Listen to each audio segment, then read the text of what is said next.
Daliel, mag-iingat ka! Mababangis sa mga yan! Opo, tay! Ako pong bahala! Hindi nila ako magagawang saktan! Isa akong angil eh!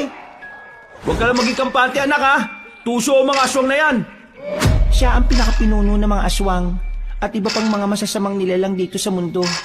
Siya ang bathala na kung tawagin ay Sitan. Pada sa likod ka! Humanda ka sa magbabalik ka! Ah!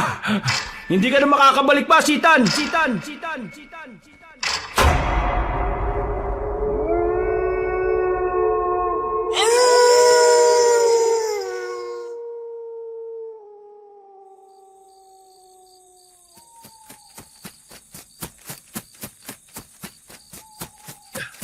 Maricar!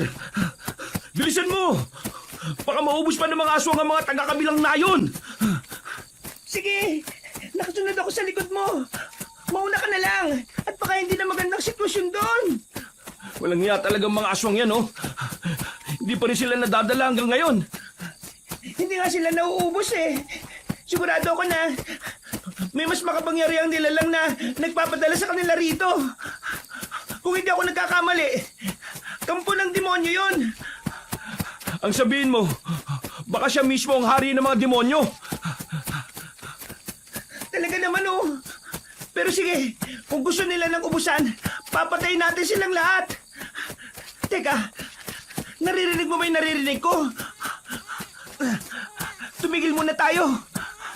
Oh, bakit? Ano bang naririnig mo? Parang may umiiyak na sanggol eh. Ha? Guni-guni mo lang yun, Maricar. Huwag mo nang intindihin yun. Baka pinaglalaruan ka lang ng mga engkanto. Pero sanggol talaga na umiiyak yung narinig ko eh. Sandali lang, mukhang dun banda yun. Hindi na nakaimik pa si Orlando nang tumakbo si Maricar papunta sa pinagmumula ng ingay. Nang makabalik na si Maricar, sinabi niyang wala naman siyang nakita. Minabuti niyang magpatuloy sa pagtakbo hanggang sa makarating sila sa kabilang baryo. Nang naroon na sila, pareho silang napakunot ng noo nang malaman nilang wala namang mga aswang doon. Dahil dito, minabuti nilang bumalik na lang sa kanilang dinaanan. Nang malapit na sila sa gubat, nakarinig sila ng mga pag-angil. Sinundan niyo ng mga iyak ng sanggol, kaya nabahala silang dalawa. Mukhang yan yung naririnig ko kaninang umiiyak. Baka nga may sanggol na naiwan sa gubat. Orlando, baka napagdidiskitahan siya ng mga aswang. Baka nga, Maricar. Tara, dito na lang tayo dumaan para mas mabilis nating matuntun yung kinaroroonan niya. Bilisan lang natin. Baka kung ano na nangyayari sa sanggol. Diyos ko naman oh, ilayo niyo siya sa kapamakan. Ayun, mukhang doon nanggagaling yung iyak ng sanggol. Halika, lapitan natin. Ihanda mo lang yung itak mo. At baka may mga aswang nga dyan. Sige Orlando, eto na. Nahugot ko ng itak ko. Huwag lang sila magkakamaling sakta ng sanggol. Hindi, Maricar, tingnan mo bahaging yun. Aninagin mo mabuti. Ha? Paano nangyaring ang sanggol Orlando? Nandiyan ang sanggol at nababalot ng malapad na dayon. Yan oh. Sandali, ako nang kukuha riyan. Magbantay ka lang sa paligid. At baka may iba pang nilalang na narito. Nilalang na narito? Tingnan mo yung mga aswang na nakaandusay sa lupa, Orlando. Sigurado kong naubos na ang mga yon ng kung sino mang nagligtas sa bata. Sino kayang gumawa nito sa mga aswang? Halos durog na ang lahat ng mga ulo nila, oh. At naliligo na rin sila sa sarili nilang dugo. Yan ang hindi natin alam. Pero magpasalamat na lang tayo dahil iniligtas niya ang sanggol. Nang makuha ni Orlando ang sanggol, ipinakarga niya yon sa kanyang asawa. Nagpatuloy sila sa paglalakad at habang pauwi sila, naging panay ang paglinga ng lalaki sa paligid. Nakaramdam siya ng kakaibang enerhiya, ngunit ang ipinagtataka lang niya, wala naman siyang nakitang ibang nilalang na nakasunod sa kanila. Pagkauwi nila sa kanilang bahay, agad nilang binihisan ng nasabing sanggol. Habang ginagawa nila yon, naging panay ang pagtawa niyon. Kung nabuhay lang sana ang anak natin, siguro mga ganyan na rin siya kalaki, ano? Oo nga, at malamang magkasing likot na rin sila. Sayang at maaga siyang kinuha sa atin. Talagang napakawalang hiya ng mga aswang na yun. Kung hindi dahil sa kanila, hindi sana nawala ang anak natin. Ano ka ba naman? Sigurado ako nakaloob ng Diyos ang sanggol na yan sa atin. Kaya magmula ngayon, siya na ang magiging anak natin. Eh kung siya na nga ang magiging anak natin, ano naman ang ipapangalan natin sa kanya? Alam ko na. Parang anghel ang itsura niya. Pangalanan natin siyang Kalyel. Aba, magandang pangalan yung naisip mo, Maricar, ah. O sige, magmula ngayon, tatawagin na natin siyang Kalyel. Teka, paano na ito ngayon? Ano nang pinaplano mo? Gusto ko sana ng tahimik na buhay para kay Kalyel. Itigil na natin ang panunugis ng mga aswang, Maricar. Pupunta tayo sa malayong lugar at doon, magsisimula tayo ulit. Ibig mong sabihin, aalis tayo sa baryo kahit pa na palaging inaatake ng aswang ito? Oo. Hindi natin matututukan ng paglaki ni Kalyel kapag ipinagpatuloy natin ang pagiging manunugis eh. Kailangan ng sanggol na yan ng mag-aalaga sa kanya at magmamahal. Sa bagay, may punto ka naman. O sige, bukas pagkagising, ihanda ko kagad ng mga damit at iba pang mga kagamitan nating dadalhin. Mas mabuti pa nga. O sige, patulugin na natin ang sanggol at nang makapagpahinga na rin tayo. Ako nang bahala. Mauna ka ng mahiga, Orlando. Napatango na lamang si Orlando at sinunod ang sinabi ni Maricar. Ilang sandali lang, nakatulog na rin si Kalyel. Kaya naiga na sa tabi niya ang kanyang asawa. Nagkwentuhan sila patungkol sa magiging plano nila hanggang sa tuluyan na silang nakaidlip. Subalit, makaraan lang ang ilang oras, nagising siya at nagsimulang kumabog ng malakas ang dibdib niya. Hindi niya alam kung ano ang rason nun, kaya nagmatsyag siya sa paligid hanggang sa tuluyan ng tumilaok ang mga tandang.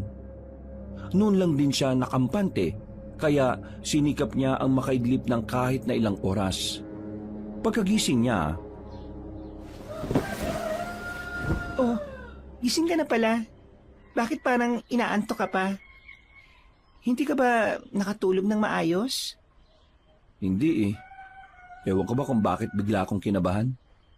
Baka naman kung ano-anong iniisip mo. Wala naman akong iniisip eh. Basta lumakas na lang ang kabog ng dibdib ko. Tapos ayun, nagbantay na lang ako sa paligid. O siya, hayaan mo na yan. O ano, tutuloy ba tayo sa pag-alis? Naihanda ko na mga dadali natin kung sakali. Oo naman, para kay Kalyel. Kailangan nating magbagong buhay. Huwag lang tayong susundan ng gulo na dulot ng mga aswang na yan. Kung hindi, uubusin ko talaga sila. Pero siyempre, ipagdasal na rin natin na sana hindi na tayo guluhin pa ng mga nilalang na yon. May anak na tayo eh. Oo nga, Maricar. Basta, kahit na anong mangyari, papangalagaan ko kayo ni Kalyel. Maraming salamat naman, mahal ko. Nagpasya na rin si Orlando na maligo at magbihis. Nang matapos na sila, nagpasya na silang umalis sa nasabing baryo. Sakay sa kangga, nahila ng kanilang alagang kalabaw. Tumungo sila sa isang liblib na baryo na nasa kabilang bayan nila. Dahil malayo ang nasabing lugar, halos 2 araw silang naglakbay. Pagdating nila roon, nakiusap sila sa kapitan na kung pwedeng makapagtayo ng bahay roon. Maswerte silang mag-asawa dahil pumayag agad ng kapitan sa kagustuhan nilang doon tumira. Naging tahimik ang buhay nila roon at nagawa nilang matutukan ng sanggol na kanilang kinupkop. Makalipas ang maraming taon, payagan na kasi natin si Kalyel na makipaglaro sa kapwa niya bata. Paano naman siya matututo ng pakikisama sa kapwa kung ikukulong natin siya rito sa bahay? Ayaw ko lang naman na masugatan siya sa labas eh. Isa pa, baka tuksuin siya ng mga magiging kalaro niya. Oh, bakit naman? Dahil ba isa siyang anak araw? Bakit? Tao din naman siya. Isa pa, bibihira nga yung ganyan eh. May swerteng hatid ang mga ganyang tao. Mga bata lang ang kalaro niya. Hindi nila maiintindihan ang patungkol sa bagay na yan. Basta, para sa akin, mas mabuti kung hahayaan natin siya. Kailangan niya makibagay sa mga tulad niyang bata. Tanggapin man nila siya o hindi. Ikaw ang bahala. Basta kapag umuwing umiiyak yung anak natin, hindi ko na siya hahayaan pang lumabas ng bahay, ah. O sige na, ikaw ang bahala. Basta bigyan lang muna natin siya ng pagkakataon para malibang at makapamuhay naman ng Norman. Oo na, Orlando. Payag na ako sa gusto mong mangyari. Nang mga panahong yun, tinawag nila si Kaliel at pinayagang makapaglaro sa labas. Ganun na lang ang tuwa ng bata at napayakap siya kina Orlando at Maricar. Nagpaalam siyang aalis at nangakong babalik kaagad. Dahil marami ang nakabingbing gawain ng mag-asawa, hindi na nila nalaman ang naging takbo ng oras. Nang medyo nag-agaw na ang liwanag at dilim, nataranta sila nang malamang hindi pa nakakauwi si Kaliel. Ito na nga ba sinasabi ko eh. Kung hindi natin pinayagan lumabas si Kaliel, hindi sana tayo mag-aalala ng ganito. Baka naman nawili lang siya sa paglalaro. Alam mo naman ng mga bata, di ba? Kahit na Orlando, nag-aalala pa rin ako sa kanya. Baka kung napano na siya eh. Sundin mo na kaya siya sa labas? Hindi. Hintayin na lang muna natin siya, Maricar. Kung hindi pa rin siya makakauwi kapag pumatak na ang alas 6, tsaka ako siya susunduin. Hindi ba natin mag-alas 6, Orlando? Baka may masama nang nangyari sa kanya eh. Sige na, sunduin mo ng anak natin. Oo na nga. Para sa ikakapanatag ng loob mo. Sandalit, aalis na muna ako ha. O sige, mag-iingat ka. Nagmamadaling umalis si Orlando para hanapin kung saan si Kaliel. Saktong pagkababa niya, nakita niya ang bata na may kasamang matanda. Habang papalapit siya sa kanila, napansin niyang hindi mapakali ang bata. Dahil dito, mas binilisan niya ang paglalakad hanggang sa makalapit na siya sa kanila. O Kaliel, anak, bakit hindi ka umuwi kaagad? Ang nanay mo, nag-aalala na ng sobra sa'yo. Baka kung ano na raw ang nangyari sa'yo eh. Pasensya na po kayo, Tay. Hindi ko po kasi namalayan ng oras eh. Ay, teka po. Si Tandang Natis po pala. Isasama ko siya sa atin. Kasi nauuhaw raw siya at nagugutom eh. Magandang araw. Pasensya na't inabala ko pa itong anak mo. Nauuhaw kasi ako at nagugutom. Siya lang naman ang malalapitan ko kasi umalis na ang mga kalaro niya eh. Tama po si Tandang Natis, Itay. Pwede po bang bigyan natin siya ng makakain at may inom? Aba, oo naman. Halina po kayo. Sakto kasi nagluto si Mrs. ng nilagang saging. Ay, nako. Salamat naman at maiibsa na ang gutom ko. Ilang araw din kasi akong naglakad hanggang sa makarating dito eh. Bakit po? Saan po ba kayo galing, Tandang Natis? Sa malayo. Sa bundok kung saan ako nakatira. Napilitan kasi akong umalis doon dahil nagsisimula ng magkutaro ng mga aswang. Mga aswang? Sigurado po ba kayo sa sinasabi ninyo? Oo naman. Tingnan mo itong mga braso ko, oh. May mga kalmot pa nga eh. Napatango na lang si Orlando sa winika ni Tandang Natis. Mas binilisan nila ang paglalakad nila hanggang sa makarating na sila sa bahay nila. Nagpakilala na rin si Orlando sa matandang ermitanyo at ipinakilala rin niya si Maricar. Dahil saktong luto na ang nilagang saging, inalok na rin nila si Tandang Natis na sumalo na sa kanila. Habang kumakain, napansin ni Orlando na parang balisa si Kaliel. Ganun pa man, hindi na muna niya ito tinanong at minabuting makipagkwentuhan na lang muna sa matanda. Alam niyo, may natagpuan akong kuweba na malapit lang dito. Wala pang nakatira. Kaya naisip kong doon na lang muna manatili. Kung gusto niyo, gumala kayo ron. Hindi naman gaanong malayo rito ang gubat na kinaroroonan nun eh. Sige, sa susunod na lang po, Tandang Natis. Paggabi na rin po kasi. Baka gusto niyo pong dito na muna manatili. Delikado kasi sa daan. Oo nga po, Tandang Natis. Baka kasi kung ano pa yung mangyari sa inyo. Maraming loko rito eh. Ay, naka. Kahit saan naman tayo pumunta, may mga loko rin eh. Ay, hindi bale. Hindi naman ako natatakot sa kanila. Hampasin ko pa sila ng tungkod ko eh. Iba pa rin po na nakakasiguro tayo sa kaligtasan ninyo. Sa mga susunod na pagkakataon na lang, Orlando. Hindi pa kasi ako gaanong pamilyar sa gubat na yun eh. Gusto ko munang gumala ron para naman alam ko ang pasikot-sikot nun. Kayo po ang bahala. Basta anumang oras, bukas po ang tahanan namin para sa inyo. Maraming salamat talaga at napakabait ka sa akin. Pagkatapos kumain, umalis na si Tandang Natis. Naging normal naman ang kilos ni Kaliel. Kaya hindi na nakapagpigil si Orlando na usisain ang anak nila. Napabuntong hininga naman ang bata at napatitig sa binata. Maging si Maricar ay napatanong na rin kung ano ang nangyayari kay Kaliel. May problema ka ba, anak? Ano? Inaway ka ba ng naging kalaro mo? Hindi po, Nay. Bakit parang kanina ka pa balisa? Parang natatakot ka. Ano ba nangyari, ha? Hindi ko po alam, Nay, Tay. Pakiramdam ko po kasi may kung anong meron si Tandang Natis na nagpapanginig ng buong katawan ko eh. Ano bang ibig mong sabihin? Baka naman tinatakot ka niya para makahingi ng pagkain at maiinom? Hindi po. Basta mahirap ipaliwanag eh. Pero pakiramdam ko may kakaiba talaga sa kanya. Natural lang yan, anak. Isa kasi siyang ermitanyo. Kung ano-ano na yung enerhiyang nahihigop niya sa gubat.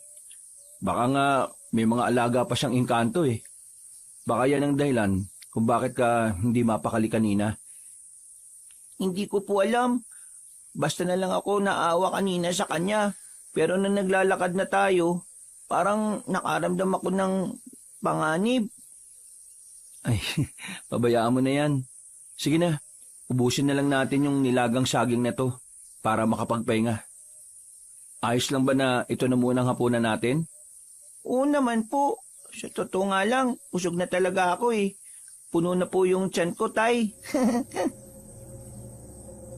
Inilihis ng mag-asawa ang kanilang topic para mawala na ang takot ng bata.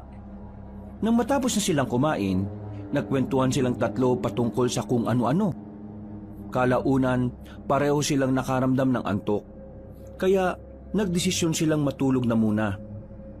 Naging mahimbing naman ang tulog nilang tatlo. Pero nang pumatak na ang hating gabi, nagising si Orlando.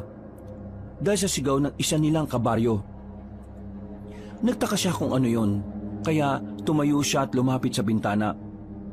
Nasa kalagitnaan siya ng pagsilip nang makarinig siya ng yabag ng paa na papalapit sa kanya. Itay, bakit po gising po kayo? Ano pong meron sa labas? May narinig kasi akong ingay eh. Parang may sumigaw sa isa nating kanayon. Hindi ko alam kung ano ang rason eh. Baka naman po, may magnanakaw, Tay. Yan ang hindi natin sigurado. Teka, ayun! Nakikita mo ba yung gumagalaw na yun? Yun po bang tatlong nilalang na palipat-lipat? May binubuhat po ang isa sa kanila eh. Baka nga po mga magnanakaw yun, Tatay Orlando. Hindi sila mga magnanakaw, anak. Tingnan mo kung paano sila gumalaw. Aba, oo nga po no. Parang mga mababangis na hayop sila. Tsaka nagbabaga pa po yung mga mata nila. Ito na nga ba sinasabi ko eh. Mga aswang sila, Kaliel. Sigurado ako nakarating na dito mga aswang. Aswang po? Teka, mukhang pamilyar sila sa akin ah. Hindi ko lang po alam kung saan ko sila nakita o nakasama. Huwag ka na mag-isip ng malalim patungkol dyan. Oo, mga aswang sila. Mga nilalang ng dilim na naghihintay lang ng pagkakataon para umatake sa mga walang laban sa kanila. Naku, nakakatakot naman po yan, Tay. Kaya ikaw, mas mabuting huwag ka na muna magpapaabot ng dilim sa labas ha. Bago pa man mag-alas 5 ng hapon, umuwi ka na. Ang ibang aswang kasi, kahit alas 6 pa lang, umaatake na. Opo, Tay. O sige na, bumalik ka na sa pagtulog mo, Kaliel. Paano naman po kayo? Maya-maya matutulog na rin ako. Magmamatsyag lang ako sa paligid para malaman ko kung ano talaga yung nangyayari. Sige po, Tay. Matutulog na po muna ulit ako. Nang makabalik na si Kaliel sa pagtulog, nagpasya si Orlando na bumaba sa kanilang bahay. Sinubukan niyang puntahan ang kinaroroonan ng mga aswang. Pero nang nandun na siya, wala na roon ng mga nilalang. Ang tanging naiwan doon ay ang kambing na wala ng buhay. Wakwak ang tiyan at wala na ang mga laman loob. Napailing na lang siya at napagpasyahang hayaan na lang ang nasabing hayop. Minabuti niyang umuwi na lang at bumalik sa kanyang pagtulog.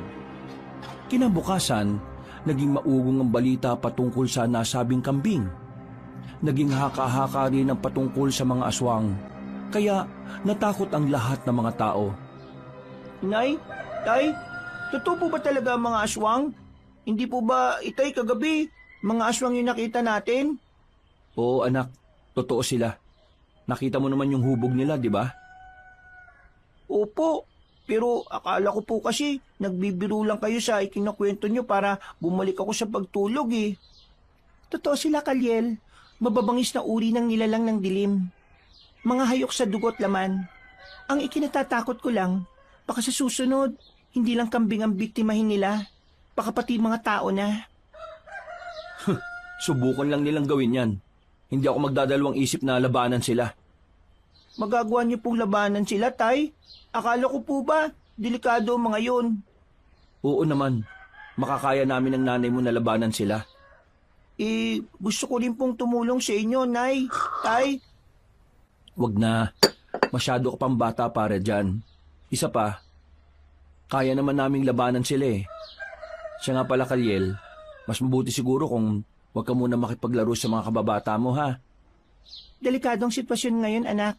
At hindi pa natin alam kung kailan ulit aatake ang mga aswang na yon. Sige po, Inay. Dito na lang po muna ako sa loob ng bahay. Magbabasa na lang ako ng mga hiniram kong comics. Mas mabuti pa nga kung ganun, Kaliel. Unahin mo ang kaligtasan mo.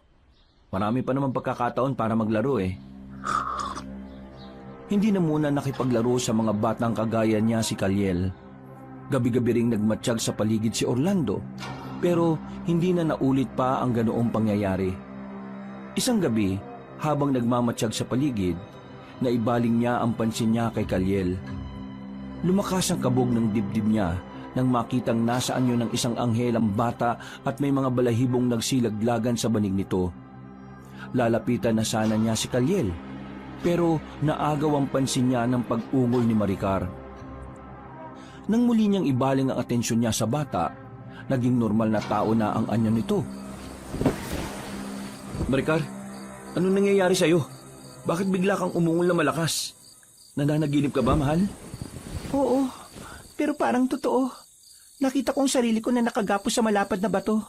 Tapos, may mga aswang na nakapaligid sa akin. Ano ba naman panaginip yan? Parang pinaglalaruan ka na naman ng imahinasyon mo ah. Huwag mo na nga isipin ng mga bagay patungkol sa mga aswang na yan. Hindi naman ako natatakot sa kanila eh. Natatakot ako para kay Kaliel. Oh, bakit? Hindi naman siya lumalabas ng bahay natin ah. Kung lumabas man siya, hanggang dyan lang siya sa tapat ng pinto natin. Ewan ko ba? Pakiramdam ko, isang babala ang naging panaginip ko. Basta, kung ako sa'yo, huwag mo nang isipin ang bagay na yan. Matatakot ka lang at hindi makakatulog na maayos. Oo, sige na. Ibabaling ko na lang ang pansin ko sa ibang bagay. Ay, teka. Narinig mo ba yung pagilik ni Kaliel?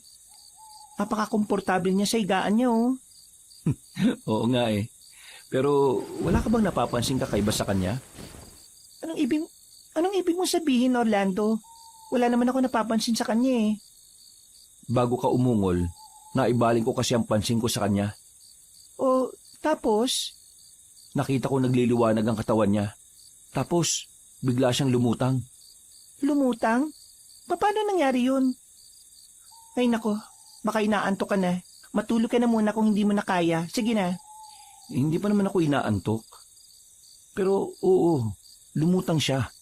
At alam mo ba, may nakita akong mga maninipis na balahibo na kagaya ng sa ibon. Eh baka naman may mga ibong nangingitlog sa bubungan natin. Hindi. Sigurado ako na mula talaga yun sa katawan niya. Parang nalaglag eh. Hindi kaya isa siyang anak ng anghel? Yan ang hindi natin alam. Kung totoo man yung sinasabi mo, mas kailangan natin mag-ingat. Baka pag-interesan siya ng mga masasamang nilalang eh. Subukan lang nila. Dadaan muna sila sa ibabaw ng bangkay ko. Dahil sa nangyari kay Kaliel, nagpasya silang mag-asawa na bantayan ng bata hanggang sa tuluyang mag-umaga. Minabuti na rin nilang huwag na munang tanungin ang anak nila patungkol doon. Dahil baka maging siya ay walang alam sa nangyari sa kanya. Kinabukasan, maaga pa lang, may tumatawag na kagad sa kanila. Binuksan ni Orlando ang pinto at napagtanto niyang si Tandang Natis yon na may dalang mga prutas. Oh, Tandang Natis, mukhang ang aga niyo yata ah. Bakit po may mga dala kayong prutas? Gusto ko lang sanang bumisita sa inyo, lalo na kay Kaliel. Ito, dinalan ko kayo nitong napitas ko sa loob ng gubat. Masasarap at matatamis sa mga ito. Salamat po talaga, Tandang Natis. Ay, walang anuman. Teka, nasa na pala si Kaliel? Tulog pa rin ba? Ewan ko po ba? Sandali, pupuntahan ko po muna siya. Maricar, ikaw na munang bahala kay Tandang Natis ha. Ayos lang ako. Sige, gusto ko siyang makita eh. Napakunot ng noo si Orlando kung bakit hindi lumabas ng kwarto niya si Kaliel. Nagmamadali siyang pumunta roon at nang naroon na siya, naabutan niyang nakatalukbong ng kumot ang bata. Tinawag niya yon, kaya kinuha ng bata ang kumot saka humarap kay Orlando.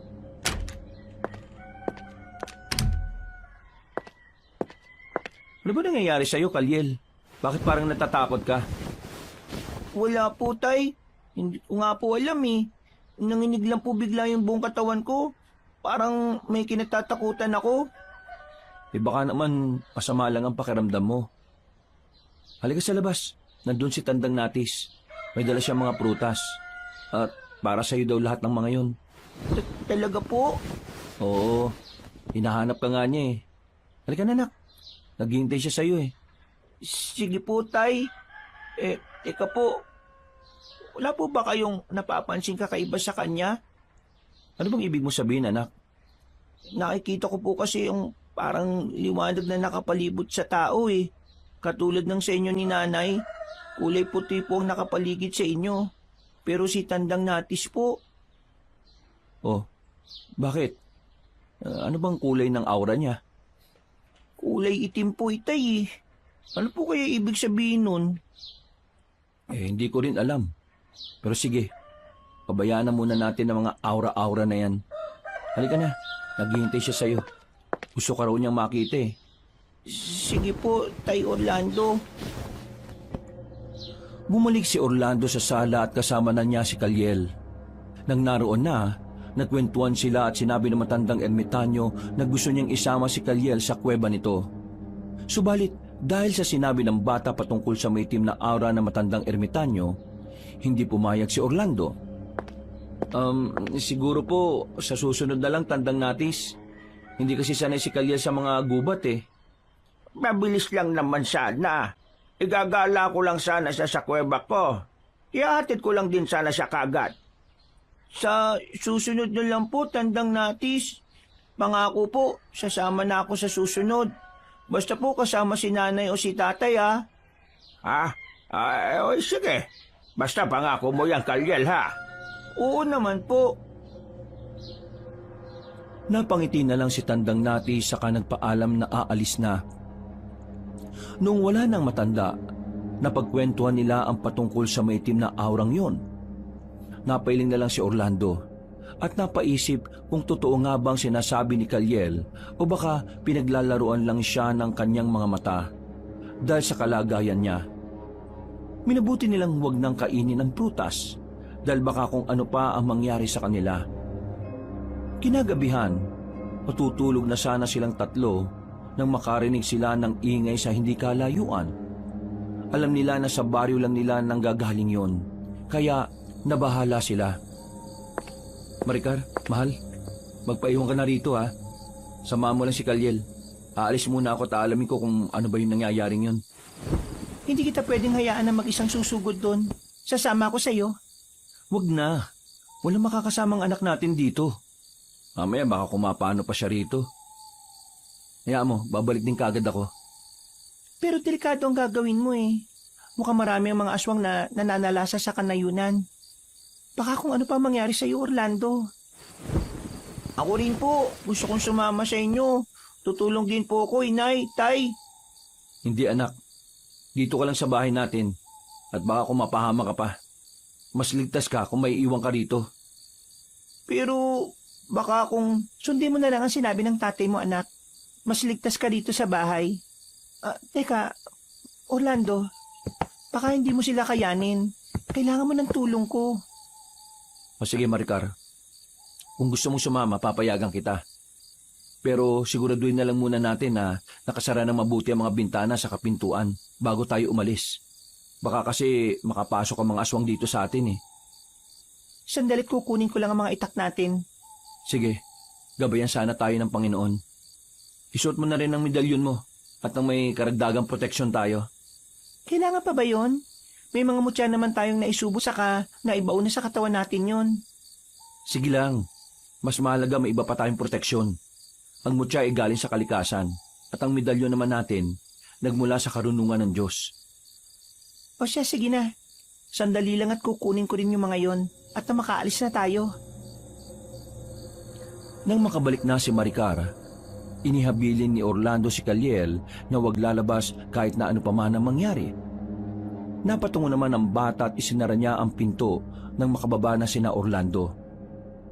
Nagmamadaling naglakad ang mag-asawa hanggang sa tuluyan na silang makalayo sa kanilang bahay. Nasa kalagitnaan na sila ng paglalakad nang makarinig sila ng mga angil na nagmumula sa pinakadulong bahagi ng baryo nila. Sinipat nila ang paligid hanggang sa may makita silang mga nilalang na nagkalat at animoy na kanya-kanya sa paghahanap ng mabibiktima. Hindi maganda to. Mukhang naglipanan na sila sa baryo Hindi kaya may nagpadala sa kanila rito? Hindi ko alam. Baka nga malapit lang dito yung lungga nila eh. At baka panahon nila ngayon para mambiktima. Kawawa ang mga taong nagiging biktima ng mga aswang na yan. Tama ka. Kaya kailangan natin silang tulungan. Ayaw ko matulad ng mga tao dito sa mga taga-kabilang nayo natin dati. Inubos sa mga aswang. Dahil wala silang kakayahan na lumaban. Wala tayong ibang mapagpipilian kung hindi ang bumalik sa dati nating ginagawa. Pero sa panahon ngayon, mas kailangan nating mag-ingat. May anak na tayong naghihintay sa pag-uwi natin. Tara na. Kung hindi man natin mauubos sa mga aswang, hahanapin natin ng paraan para maitaboy sila. Sige, kailangan na natin mapaghandaan ang susunod na pag-atake nila. Natigilan sila sa pag-uusap na may makita silang tatlong nilalang na papalapit sa kanilang pwesto. Inihanda nila ang kanilang itak at nang ilang dipan na lang ang layo ng mga aswang, sinugod nila ang mga yon sa kanilabanan. Nasa kalagitnaan na sila ng pakikipaglaban sa tatlong nilalang nang mapansin nilang may iba pang aswang na papalapit sa kanilang kinaroroonan. Nabahala si Orlando para sa kaligtasan nila, kaya mas pinag-igihan pa niya ang pakikipaglaban. Subalit dahil mas malakas ang mga aswang at mas marami sila, nagawa nilang mapabagsak ang mag-asawang manunugis. Orlando, paano na si Kaliel? Baka kung anong gawin sa kanya ng mga aswang. Mamamatay na tayo rito, Orlando. Hindi tayo mamamatay. Sandali, sisikapin ko makapalag sa kanila. Lalabanan ko silang lahat, kahit na mano-mano lang. Huwag. Baka kung patayin ka nila kaagad. Alamin na muna natin kung saan nila tayo dadalhin. Hindi ko nahihintay ng bagay na yan. Kailangan ko maubos sa mga aswang na ito. Alang-alang kay Kaliel. Pero baka kung... Pakawalan niyo ako! Mga demonyo kayo! Sinasabing... Orlando! Bakit niyo naman siya tinadyakan sa dibdib? Mga hayop kayo! Huwag kang umiyak. Hindi mo dapat ipinapakita ang kahinaan mo sa mga nilalang na yan. Mas lalo lang nila tayong pahihirapan yan eh. Itigil na ninyong ginagawa niyong yan. Pakawalan niyo na kami. Kayo mga aswang ang salot sa mga liblib na baryo. Kapag hindi niyo kami pinalaya, gaganti ang anak namin sa inyo. Maricar! Mga demonyong aswang kayo! Wala na kayong sinasanto ah! Kahit babae sinasaktan nyo! Magbabayad kayo! Natigilan si Orlando sa kanyang pagsasalita nang makakita siya ng isang nilalang na lumilipad palapit sa kanilang kinaroroonan. Napaintuli ng mga aswang sa pagkaladkad sa kanila at napatingin sa bahagi kung saan nakatitig si Orlando. Nang ibaling niya ang pansin kay Maricar, nabahala siya na makitang nawala na ng malay ang asawa niya. Dahil dito, sinamantala niya ang pagkakataon para iligtas ang asawa niya. Inakala niyang mahuhuli sila ng mga aswang nang mapaangil ang mga yun. Pero nang lingunin niya, nakita niya kung paano sila nakipaglaban sa isang batang nagliliwanag at merong pakpak na kagaya ng sa ibon. Maricar! Maricar! Gumising ka! Uy! Anong nangyayari? Nandiyan pa ba ang mga aswang? Nakaligtas ba tayo, Orlando? Hindi pa tayo tuluyang ligtas. Pero ang importante, nakawala tayo sa mga aswang na yun. Anong nangyayari sa mga yon? Bakit nandito tayo at hindi ka nakikipaglaban sa kanila? Ayun, tingnan mo kung anong kalaban nila. Hindi. Totoo ba nakikita ko? Isang batang anghel ang nilalabanan ng mga aswang na yan? Nung una, medyo nagduda pa nga ako eh. Pero nang makita ko siya ng malapitan, naisip kong isa nga siyang anghel. Baka kung mapano siya, kailangan matulungan natin siya. Baka kung ano pa ang gawin ng mga aswang na yan sa kanya eh. Sige, mas mabuti pa nga. Sandali lang at hahanapin ko yung itak ko. Dito ka lang muna ha. Ako nang tutulong sa anghel. Sige, mag-iingat ka, Orlando. Huwag kang magpapatalo sa mga aswang na yan. Hinanap ni Orlando ang itak nila at nang makita niya, patakbo siyang sumugod sa mga aswang at anghel na naglalaban. Nang naroon na siya, nagtaka siya dahil hindi niya magawang aninagin ang mukha ng anghel. Pero naramdaman niya ang koneksyon nilang dalawa. Nang makita naman siya ng 5 aswang, umatake sila sa kanya. Kaya buong tapang niyang nilabanan ng mga yon. Napailing na lang siya nang makita kung paano tumilapo ng mga nilalang na umaatake sa anghel. Ipinagpatuloy ni Orlando ang pakikipaglaban hanggang sa maubos na nila ang mga aswang na naroon. Sinubukan niyang kausapin ang nilalang na tumulong sa kanila. Pero sa halip na sumagot, lumipad na ito palayo hanggang sa nawala na yon. Minabuti na rin niyang balikan na lang si Maricar na nooy nakatayo na rin. Ubus na ang mga aswang, pero hindi natin alam kung kailan ulit aatake rito yung mga yon. Ang anghel, nasaan na siya? Nakausap mo ba siya? Hindi eh. Bigla na lang umalis nung tanungin ko siya. Parang umiiwas. Sayang naman. Nalaman na sana natin kung sino yung nagpadala sa kanya at kung bakit niya tayo tinulungan. Tutulungan kaya niya ulit tayo? Yan ang hindi natin alam. Pero kung tutulong man siya sa atin, sana bigyan niya tayo ng pagkakataon para makilala siya. Teka, ang mga katawan pala ng mga aswang. Anong gagawin natin sa mga yan? May malalim na bangin malapit dito sa dulo ng baryo. Ilog ang nasa ilalim nun. Kaya siguradong aanurin sila ng tubig. Hawakan mo na lang itong mga itak at ako nang bahala sa mga katawan nila. Sige, mag-iingat ka ha. Baka may iba pang mga aswang na narito. Mag-iingat ka rin. Sige na, bibilisan ko lang ang pagliligpit sa mga bangkay na yan. Pagkatapos uuwi na tayo. Umalis si Orlando para itapon sa bangin ang mga bangkay ng aswang. Dahil malalim na ang gabi noon, alam niyang walang ibang taong nakakita sa kanyang ginawa.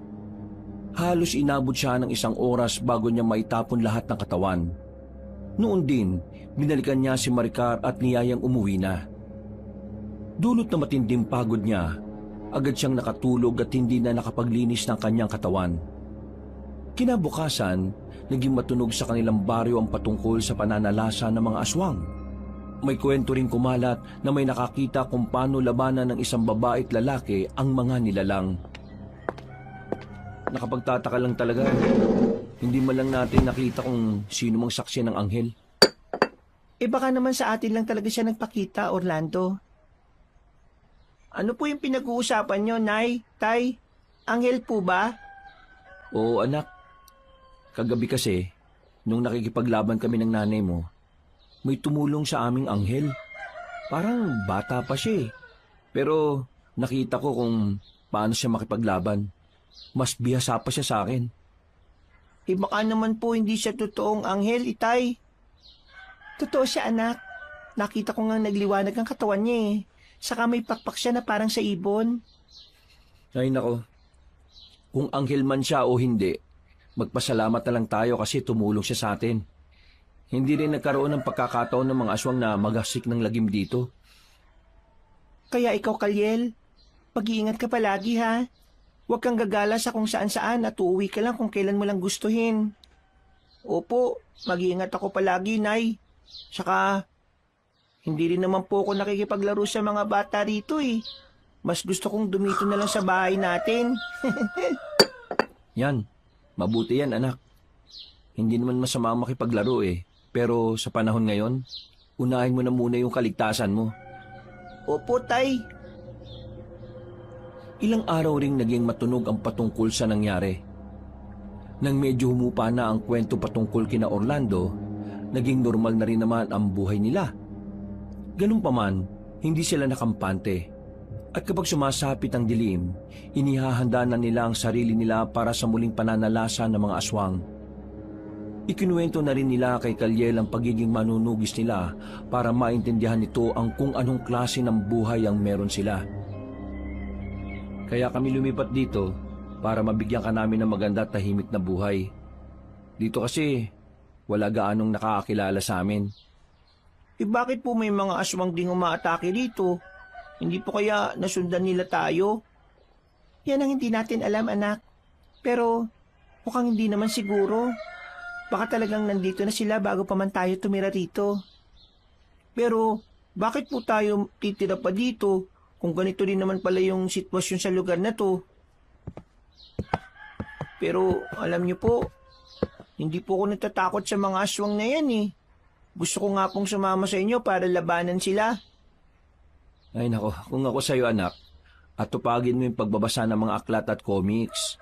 Diyan, kahit papano unti-unti matututo ka.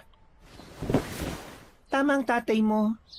Hayaan mo, sa susunod na taon, papaaralin ka na namin. Hindi sapat ang mga tinuturo ko sa iyo eh. Iba pa rin kapag pumapasok ka sa paaralan. Talaga po, Nay? Oo, may naipon na kaming pera para dyan. Hindi habang buhay dito ka lang sa bahay natin anak. Naku, maraming salamat po. Sabik na nga po ako makapag-aral kagaya ng iba kong kalaro rito eh. Sa wakas. Napangiti na lang si Orlando nang makita niyang masaya ang kanilang anak. Nasa kalagitnaan sila ng ganong sitwasyon nang maaninag nila si Tandang Natis na papalapit sa kanilang bakuran. Sa hindi malamang rason ni Orlando, nakaramdam rin siya ng kaba. Sinabihan niya sina Maricar at Kalyel na pumasok muna sa kanilang bahay. Pero tumanggi ang dalawa. Magandang hapon sa inyo. Magandang hapon din po, Tandang Natis. Ano pong sadya niyo dito at naparito kayo? Ay, may nabalitaan kasi ako patungkol sa nangyari rito. May umatake raw ng mga aswang at nilabanan sila ng babae at lalaki sa tulong ng isang anghel. Anghel? Saan po ba nanggaling yung kwentong yan, Tandang Natis? Baka kwentong barbero lang yan. Sa pagkakaalam ko po kasi sa kwentong nagkalat dito, 2 tao lang po ang nakipaglaban sa mga aswang eh. Malabo po yung sinasabi nyo. Base naman sa nakuha kong impormasyon may anghel daw na tumulong sa dalawa. Kaya nagawa nilang matalong mga aswang. Ay nako, kung sino man po yung nagbibigay ng impormasyon sa inyo, sigurado na gumagawa lang siya ng kwento. Natitiyak kong sinusubukan ka lang po niyang linlangin. Hoy siya, hayaan na natin yon. Kung may anghel man na tumulong o wala, hindi naman mahalaga yun eh. Ang importante siya ngayon, si Kalyel. Gusto kong sumama siya sa akin dahil may ibibigay ako sa kanya. Ako po, Tandang Natis. Ano po yun? Saka mo na malalaman kapag nasa kuweba na tayo. O ano, sasama ka ba? Napag-usapan na po natin yan eh. Sasama si Kalyel kung kasama niya ako. Pero baka nakakaaksaya sa oras mo. Ang bata na lang, may ibibigay lang naman ako sa kanya na isang importanteng bagay. Sige po, sasama ako pero basta sasamahan ako ni tatay. Kung hindi kayo papayag, hindi rin ako sasama sa inyo. Ay nako, oo na. 2 kayo ng tatay mo sasama sa akin. Maricar, sandali lang to. Kapag natapos na yung pagbibigay ni Tandang Natis sa mga bagay na gusto niya, uuwi ka agad kami. Basta mag-iingat kayo ha. Huwag kayong magpapagabi. Oo. Alam naman namin na natatakot ka mag-isa rito sa bahay eh. Inutusan ni Orlando si Kaliel na kumuha na muna ng sombrero at nang makabalik na ang bata, nagsimula na silang maglakad patungo sa gubat kung saan naroroon ang kuweba ng ermitanyo. Habang papunta roon, naging panay ang kwento ni Tandang Natis patungkol sa naging buhay niya bilang ganoon. Dahil sa pagkukwento ng matanda, hindi na nila namalayan ang oras at medyo madilim na nung nakarating sila sa loob ng gubat. Hindi rin pamilyar kay Orlando yon, dahil sakop na ng kabilang baryo nila ang nasabing kagubatan. Ang baho. Bakit po kaya amoy patay na hayop dito? Oo nga po, Tandang Natis. Hindi po ba ninyo napapansin yung amoy na yan? Parang sinadya na rito itapon yun ha. Kanina wala pa yan. Baka may nagtapon nga lang yan dyan. Hayaan nyo, hahanapin ko yan sa kay Lilibeng. Teka po, may nakaandusi po sa banda ron ha. Tara, puntahan po natin para malaman natin kung ano yon, Tay. Wag na. Mamaya baka kung ano pa yan. Mapahamak pa tayo, anak. Tama ang itay mo, Kaliel. Sigurado na patay na bayawak lang yan. Halos lahat kasi ng mga mababangis at ligaw na hayop rito nagpapatayan at nag-aagawan ng pagkain. Ganun po ba, Tandang Natis? Oo, kaya wag mo nang pansinin yan. Tara na, mas bilisan pa natin ang paglalakad at malapit na tayo sa yungib ko. Sige po, Tandang Natis. Saan po ba banda yung kuweba nyo? Basta, makikita nyo rin kagad yan kapag malapit na tayo. Mas binilisan nila ang paghakbang hanggang sa makarating sila sa tapat ng kuweba. Medyo maliit lang ang umbok nun sa lupa, pero ang butas nun ay kasyang 2 tao. Bago nagpatuloy, iginala pa nila ang paningin nila sa paligid at nang sumenyas na si Tandang Natis, pumasok na sila roon. Ang ganda po ng kuweba nyo. Sa labas parang napakasukal at hindi mo akalain na ganito pala sa loob. Saka maliwanag pa. Dahil yan sa mga kakaibang bato na narito. Sandali, may mga natitira pa akong prutas na pinitas ko kahapon. Wag na po, Tandang Natis. Busog pa po kami. Ang mas mabuti pa po, ilaan na lang po ninyo yun para sa sarili ninyo. Bibihira lang kayo makalabas dito eh. Sige, kayong bahala. Ano po ba yung dahilan at gusto nyo kami pumunta dito ni Kaliel? Gusto ko sanang ibigay sa kanyang isang mahiwagang bato para pamproteksyon niya laban sa mga masasamang elemento. Nakikita kong magiging lapitin siya sa iba't ibang nilalang Talaga po? Ano po ba yan? Baka po dahil sa kalagayan niya, no?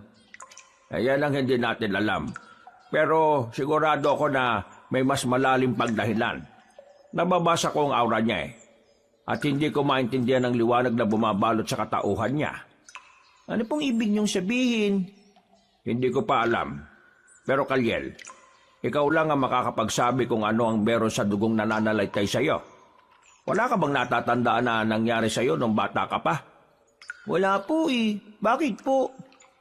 Ang totoo po niyan, Tandang Natis, hindi namin kadugo itong si Kaliel. Naikwento na nga rin namin sa kanya yung tungkol sa natagpuan namin siya sa gubat. Pati na rin yung mga aswang na nakahandusay malapit sa kanya. Ibig mong sabihin, hindi kayong totoong magulang ng batang ito? Kung ganun sino? Napakibit balikat na lamang si Orlando dahil sa naging tanong ni Tandang Natis sa kanya. Hindi niya alam kung ano ang isasagot. Lalo pat wala rin pala tandaan kung sino ang nag-iwan kay Kaliel. Na mga sandaling yon, ibinigay ng ermitanyong isang mutya ng lawin sa bata. Itinago naman ni Kaliel yon, saka nagpasalamat sa matanda. Ingatan mo na mabuti yan ha. Dahil dyan, magkakaroon ka ng matalas na pakiramdam. Malayo pa lang ang panganib alam mo na. At magagawa mong iwasan. Maraming salamat po, Tandang Natis. Pangako po, iingatan ko ito. Gawin mo ng kwintas nang hindi mo maiwala, Kaliel. Ay mas mabuti pa nga. Para masiguro mo palagi na dala mo yan. Taray! Teka, ulo ko. sobrang sakit ng ulo ko. Ay, bakit? Ano ba nangyayari sa iyo? Biglaan naman yata yan. Hindi ko nga rin po alam eh. Parang pinipiga ang utak ko. Aray! Ay, sandali. Gagamutin kita. Ipikit mo lang ang mga mata mo at ilang sandali lang ay mawawalan na yan. Sige po, Tandang Natis. Aray! Ipinatong na matandang ermitanyo ang palad niya sa ulo ni Orlando. Nasa ganong kalagayan siya nang hindi niya inaasahan, bigla siyang nagkaroon ng pangitain. Nakita niya si Maricar na tinatangay ng mga aswang, kaya bigla siyang kinabahan. Agad niyang sinabi yung kay Tandang Natis kaya nagtaka naman ang naturang ermitanyo. Kailangan na po namin makauwi. Baka po kung ano nang nangyayari kay Maricar. Huwag mo nang isipin ang pangitain mo. Sigurado ako na nag-aalala ka lang dahil na iwang mag-isang asawa mo sa bahay niya. Mas mabuti pa po kung umuwi na po muna tayo, Tay. Nakita ko rin kasi sa pangitain ko yung tungkol sa sinasabi nyo eh. Diyos ko, sana naman walang mangyari masama kay Maricar. Sige, Kalyel, umuwi na tayo. Kung ano man ang mangyayari, bumalik kayo rito ha. Baka kailangan ninyo ng tulong ko. Sige po, Tandang Natis. Maraming salamat po talaga sa inyo. Aalis na po kami.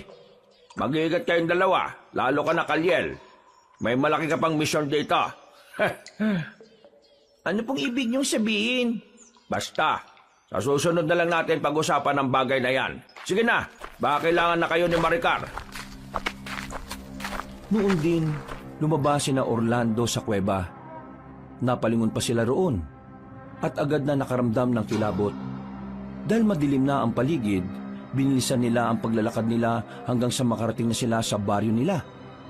Nang makita na nila ang bahay nila, lalo nilang binilisan ang paglalakad.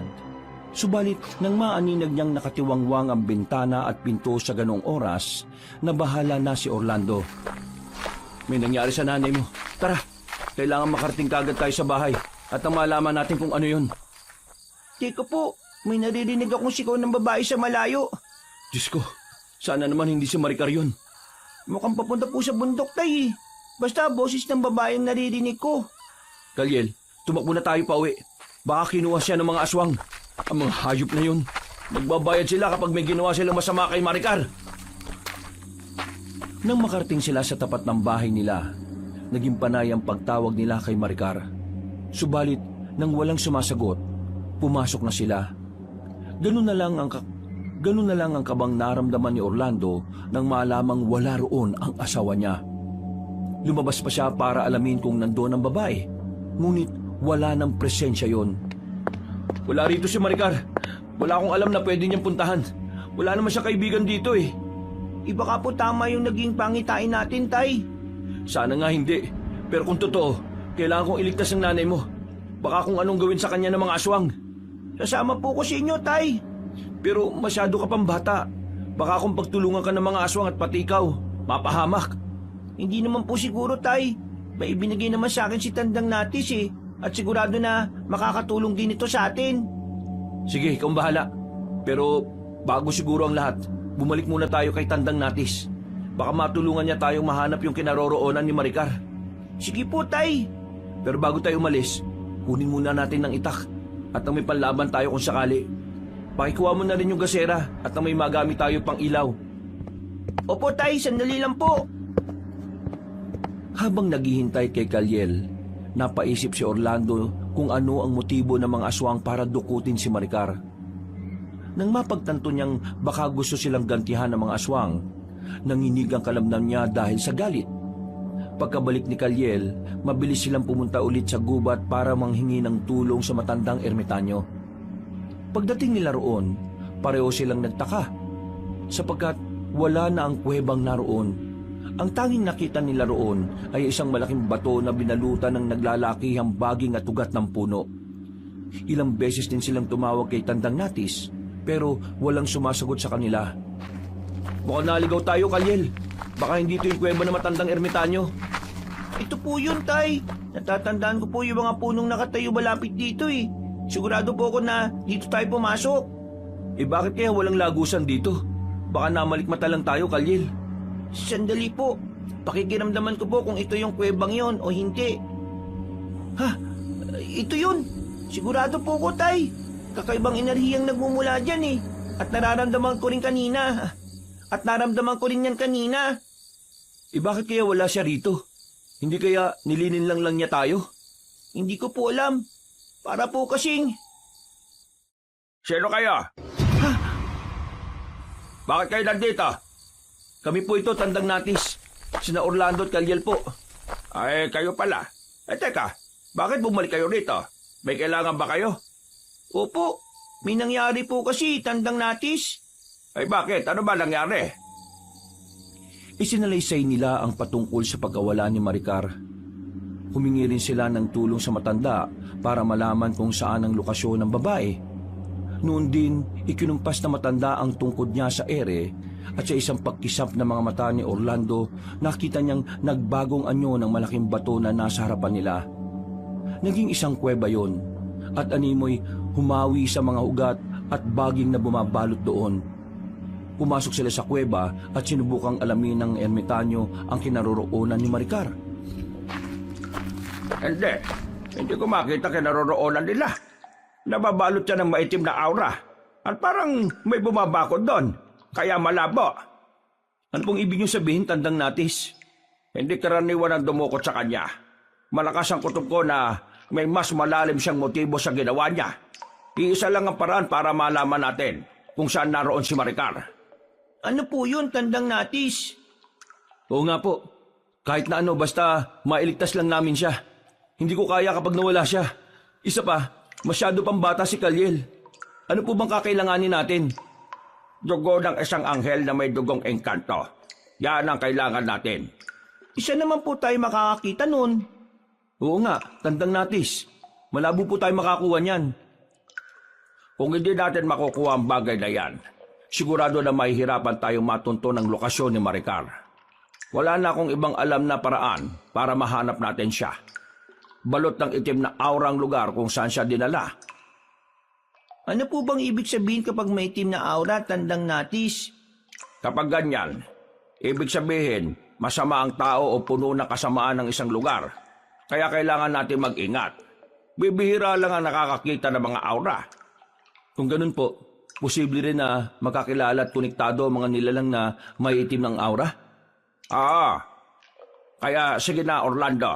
Maghanap muna tayo ng anghel na may dugong engkanto. Pero teka, pwede ring dugo na lang ni Kalyel ang gamitin natin. Baka sakaling mahanap din natin si Maricar sa pamamagitan niya. Napailing si Orlando at agad na tumanggi sa sinabi ni Tandang Natis. Alam niyang may ibang paraan pa para malaman ang lokasyon ni Maricar at hindi na kailangang masaktan pa si Kalyel. Sinabi na lamang niyang babalik sila kapag nakakuha na sila ng dugo ng anghel na may dugong engkanto. Pero hanggat wala pa, sila na mismo ang magsusumikap para hanapin ang babae.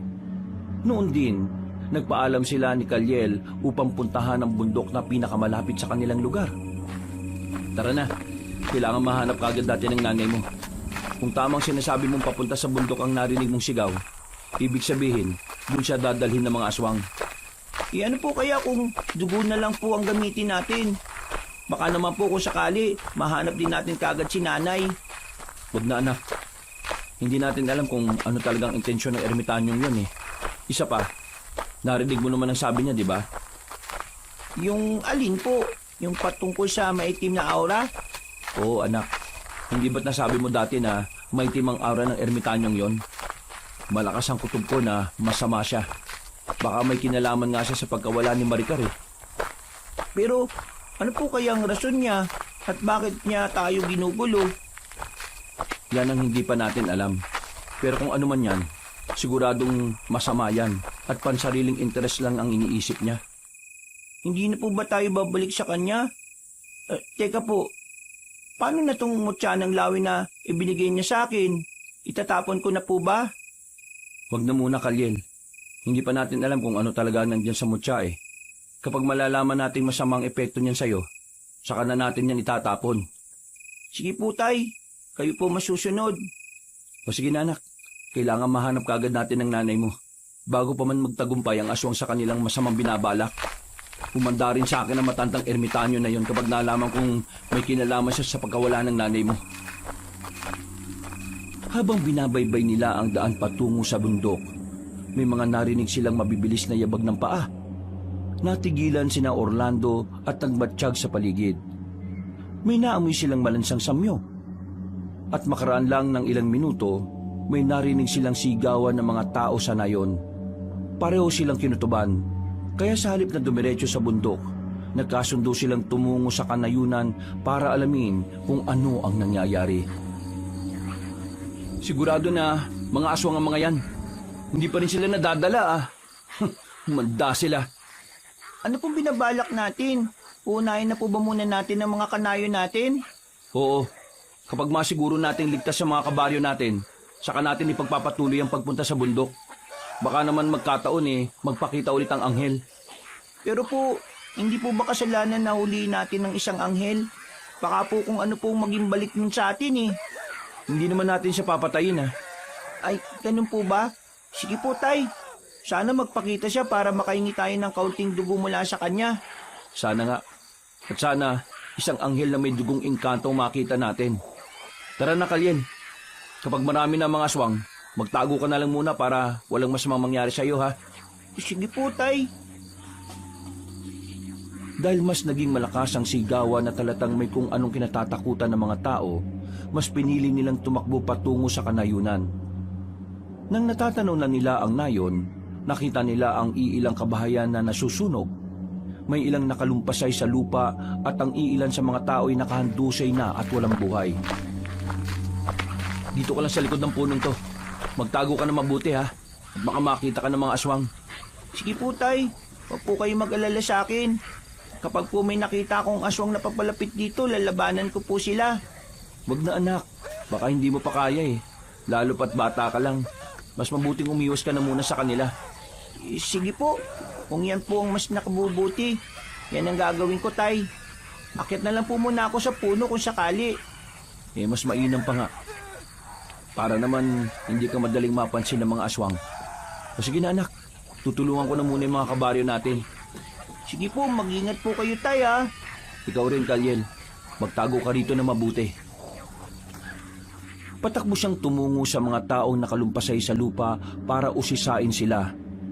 Nang malaman niyang patungo ang mga yon sa dulong bahagi ng baryo nila, napagtanto niya kung sino-sino ang balak nilang biktimahin.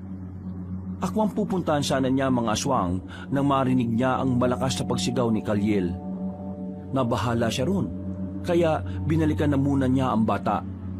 Saktong pagdating niya roon, namulagat ang mga mata niya nang makita niyang nagliliwanag ang mutya ng lawin sa kwintas ni Kalyel. Ang mas ikinagulat pa niya ay nang magliwanag ang buong katawan ng bata at nagkaroon siya ng pakpak. Anak, anong ibig sabihin nito? Hindi ko rin po alam, Tay, Bigla lang pong nag-init ang buong katawan ko at pakiramdam ko, nasusunog ako.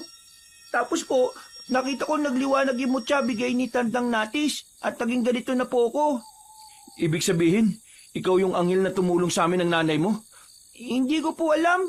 Nang gabing yung kasi nakatulog po ako Hindi po kaya dahil sa mutyang ito, kaya ako naging isang anghel? Baka nga. Mas mabuti pang itapon mo na yan. Baka pakana ni Tandang Natis ang lahat ng ito para malaman niya rin ang totoo mong pagkatao. Malaman niya rin po? Ano pong ibig niyong sabihin, Tay? Dati kasi, nakita kitang nakalutang habang nagliliwanag ang buong katawan mo. Tapos, nakita kong may mga maninipis na balahibong nahulog mula sa katawan mo. Pero paano po nangyari yun? Bakit po kaya ganito ko? Sino po kaya ang totoong mga magulang ko, Tay? Hindi ko rin alam, anak. Baka tama nga talagang hinuha natin na isa kang anghel. Kung ganon, alam ni Tandang Natis ang katauhan mo. At baka kaya siya lumapit sa atin para makuha ang loob mo. Baka nga po, Tay. Masama pala matandang yun. Sigurado po ko na planado niya ang lahat ng ito. Baka po siya po talaga nagpadukot kay nanay Yan ang hindi pa natin sigurado. Pero bago natin alamin ang bagay na yan, may kailangan pa tayong asikasuhin. Magsasalita pa sana si Kalyel na nooy nasa anyo ng isang anghel, pero natigilan siya na makarinig ulit sila ng sigawan. Agad na naalala ni Orlando ang totoong pakay nila roon, kaya sinabi niya kay Kalyel na tulungan na muna siya nito para puksain ang mga aswang. Napatango naman ang batang naging anghel at nauna siyang lumipad patungo sa bahagi ng nayong inaatake ng mga aswang. mabuti naman napatakbo si Orlando para sundan ang kanyang anak. Saktong pagkarating niya roon, nakikipaglaban na si Kaliel sa mga nilalang, kaya umatake rin siya sa kanila. Kaliel, mag-iingat ka! Mababangis sa mga yan! Opo, tay! Ako pong bahala! Hindi nila ako magagawang saktan! Isa akong anghel eh! Huwag ka lang maging kampante, anak ha! Tuso ang mga aswang na yan! Opo, tay! Kayo rin po, mag-iingat po kayo! Napatango si Orlando kay Kaliel nang makita niyang may mga aswang na umaatake sa bahay ng mga matatandang kanayo nila. Lumapit siya roon upang kunin ang pansin nila. Sa isang pagkisap ng mga mata ni Orlando, sumugod sa kanya ang mga yon, kaya nilabanan niya sila. Sa tulong ng bertud na mula sa tangan niyang mutya ay medalyon. Hindi siya nahirapang matalo sila. Noon din, napalingon siya kay Kaliel at namangha nang makitang magaling makipaglaban ang bata. Nilapitan niya ang anak niya, saka tinulungang matalo ang ibang aswang hanggang sa napatay nila ang lahat ng aswang doon.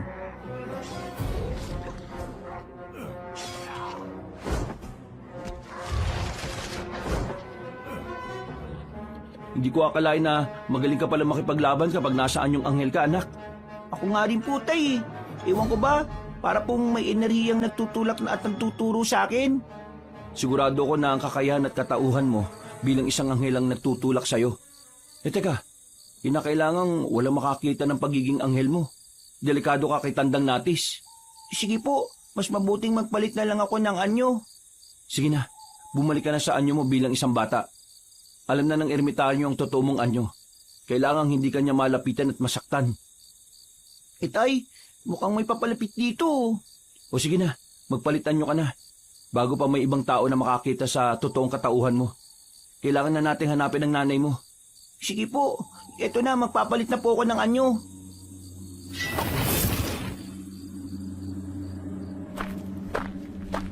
Saktong pagkabalik ni Kaliel sa anyo niya bilang tao, nagulat sila nang dumating si Maricar. Natigilan sila at hindi makapaniwala dahil nakabalik na ang babae. Nung una, medyo nagduda pa si Orlando. Ngunit nang mahawakan niya ang asawa niya at mapagtantong tunay siya, natuwa sila at nagkayayaan ng umuwi. Ano ba nangyari? Saan ka ba nanggaling? Bakit bigla kang nawala? Hindi ko na matandaan eh. Hindi ko rin alam kung paano ko nakarating dito. Sumama ba ako sa inyo? Hindi po. Sa katunayan nga po, humingi kami ng tulong kay Tandang Natis. Kaso ang sabi niya, hindi ka po niya makita dahil balot daw sa itim na aura ang pinagdalhan sa iyo. Tama si Kaliel. Isipin mo yon. Gusto pa niya makakuha kami ng dugo ng anghel na may dugo ng engkanto raw. Saan naman kami makakahanap nun? Talagang napakasama niya. Humanda siya kapag nagkaharap kami. Magbabayad siya sa akin. Bakit po? Siya po bang nagpadukot sa inyo? Siya man o hindi, may masama siyang motibo sa'yo. Hindi dapat tayo pumayag na magtagumpay siya sa kanyang mga plano. Talagang napakawalang hiya niya. Sigurado na kapag nagtagumpay siya, gagamitin niya ang kapangyarihan ng anghel na makukuha niya mula sa dugo. Magagawa na niyang utusan ng lahat ng mga aswang na nagkalat sa lupaing ito. Teko po, alam po ba ninyong patungkol kay Tandang Natis? Oo nga, Maricar. Mukhang nakakapanibago ka naman.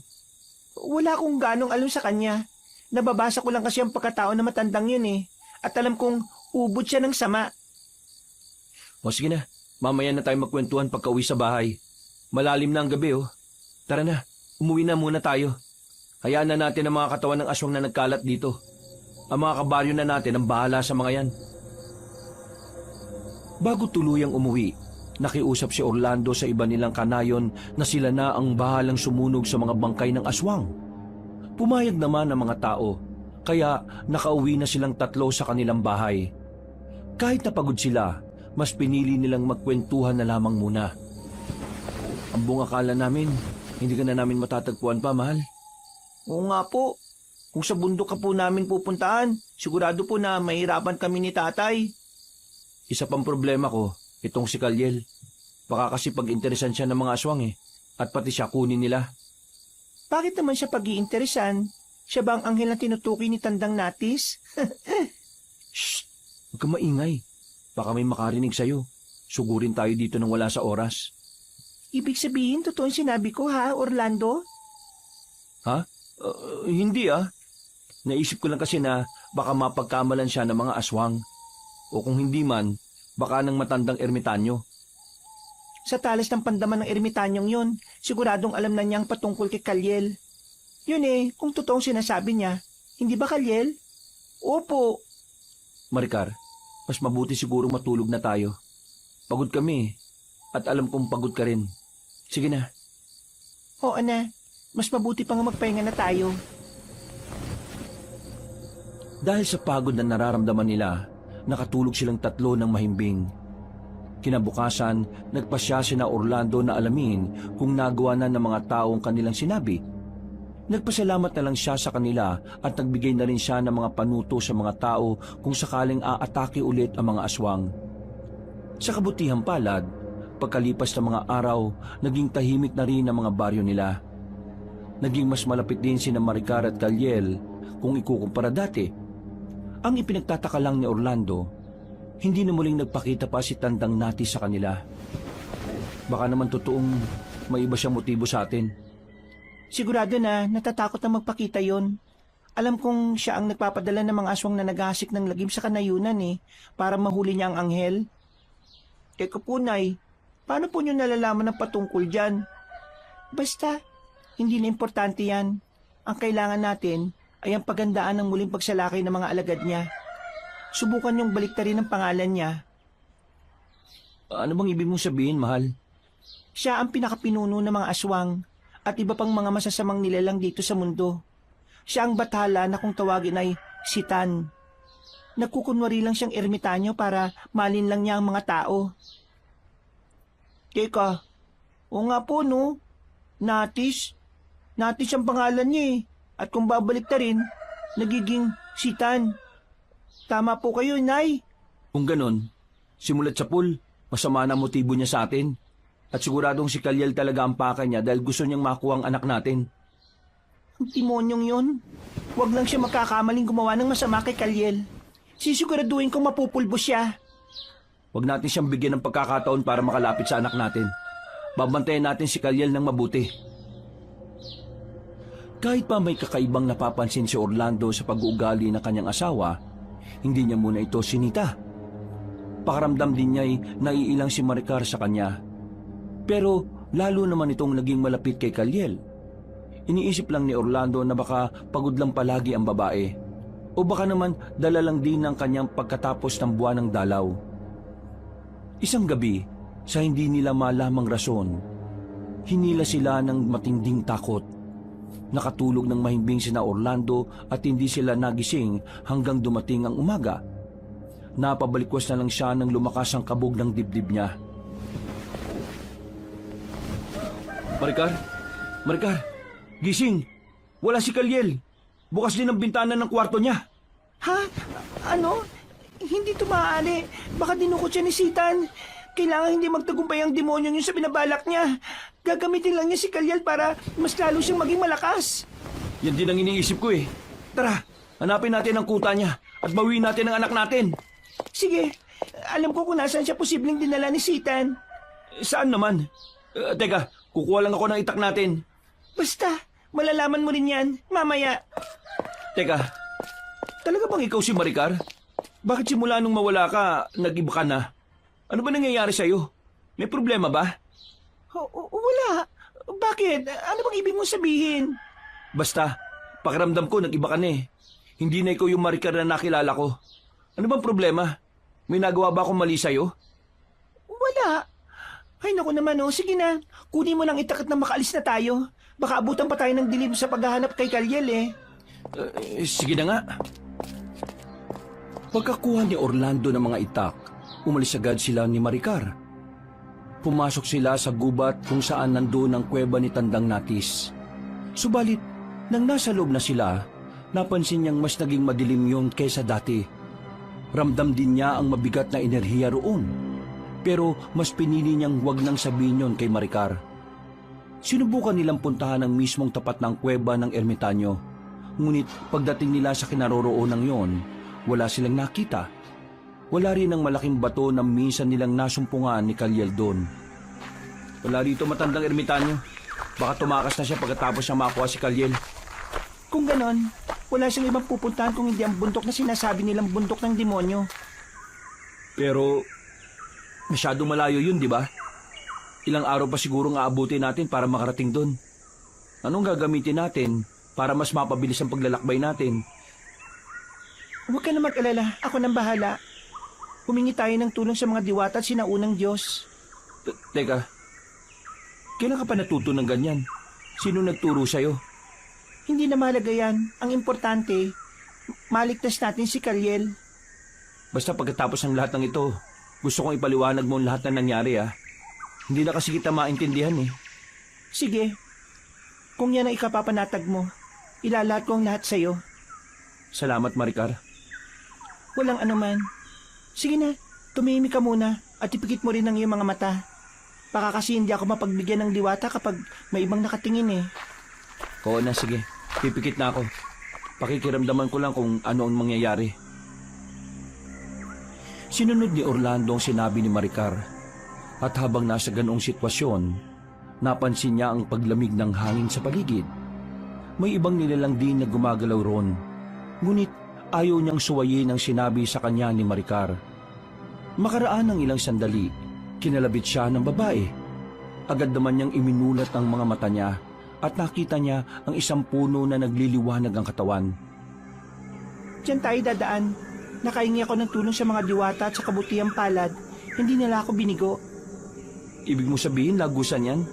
Saan naman tayo dadalhin yan, Maricar? Saan pa? Kundi sa bundok na posibleng pinagdalan kay Kalyel. Wala nang ibang lugar na pagdadalan si Sitan sa kanya, kundi sa isang lugar na kung saan alam niyang mas magiging malakas siya. Kung ganun, tara na. Pero kailangan natin mag-ingat. Hindi natin alam kung ano ang posibleng sumalubong sa atin doon. Tama ka. Talasan na lang natin ang pandaman natin para hindi tayo maisahan ng peking ermitanyo. Sige. Halika na, pumasok na tayo. Hindi tayo dapat mag-aksaya ng oras. Makalipas lang ang ilang sandali, nakalabas sila sa lagusan. Napalunok na si Orlando na kanyang laway nang makita ang paanan ng bundok. Iginala niya ang paningin niya roon, hanggang sa may napansin siyang gumagalaw. Nagtaka pa siya kung bakit napakabilis ng oras, gayong unti-unti nang lumulubog ang araw ng mga panahong yon. Huwag tayo makampante. May nakikita ako mga mapupulang mga mata na nakamasid sa paligid. Kung hindi ako nagkakamali, mga aswang yan. Ihanda na lang natin ang mga sarili natin para malabanan natin siya kung sakali. Mas mabuti siguro kung harapin muna natin ang mga yan para mabawasan ang problema natin mamaya. Baka may makuha rin tayong impormasyon patungkol sa kinalalagyan ni Kalyel. Tama ka. Sige, mas mabuti ngang yan na muna ang gawin natin.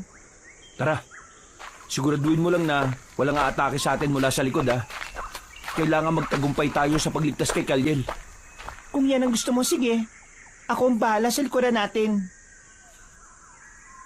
Nagpatuloy sila sa paglalakad hanggang sa napansin sila ng mga nilalang na naroon.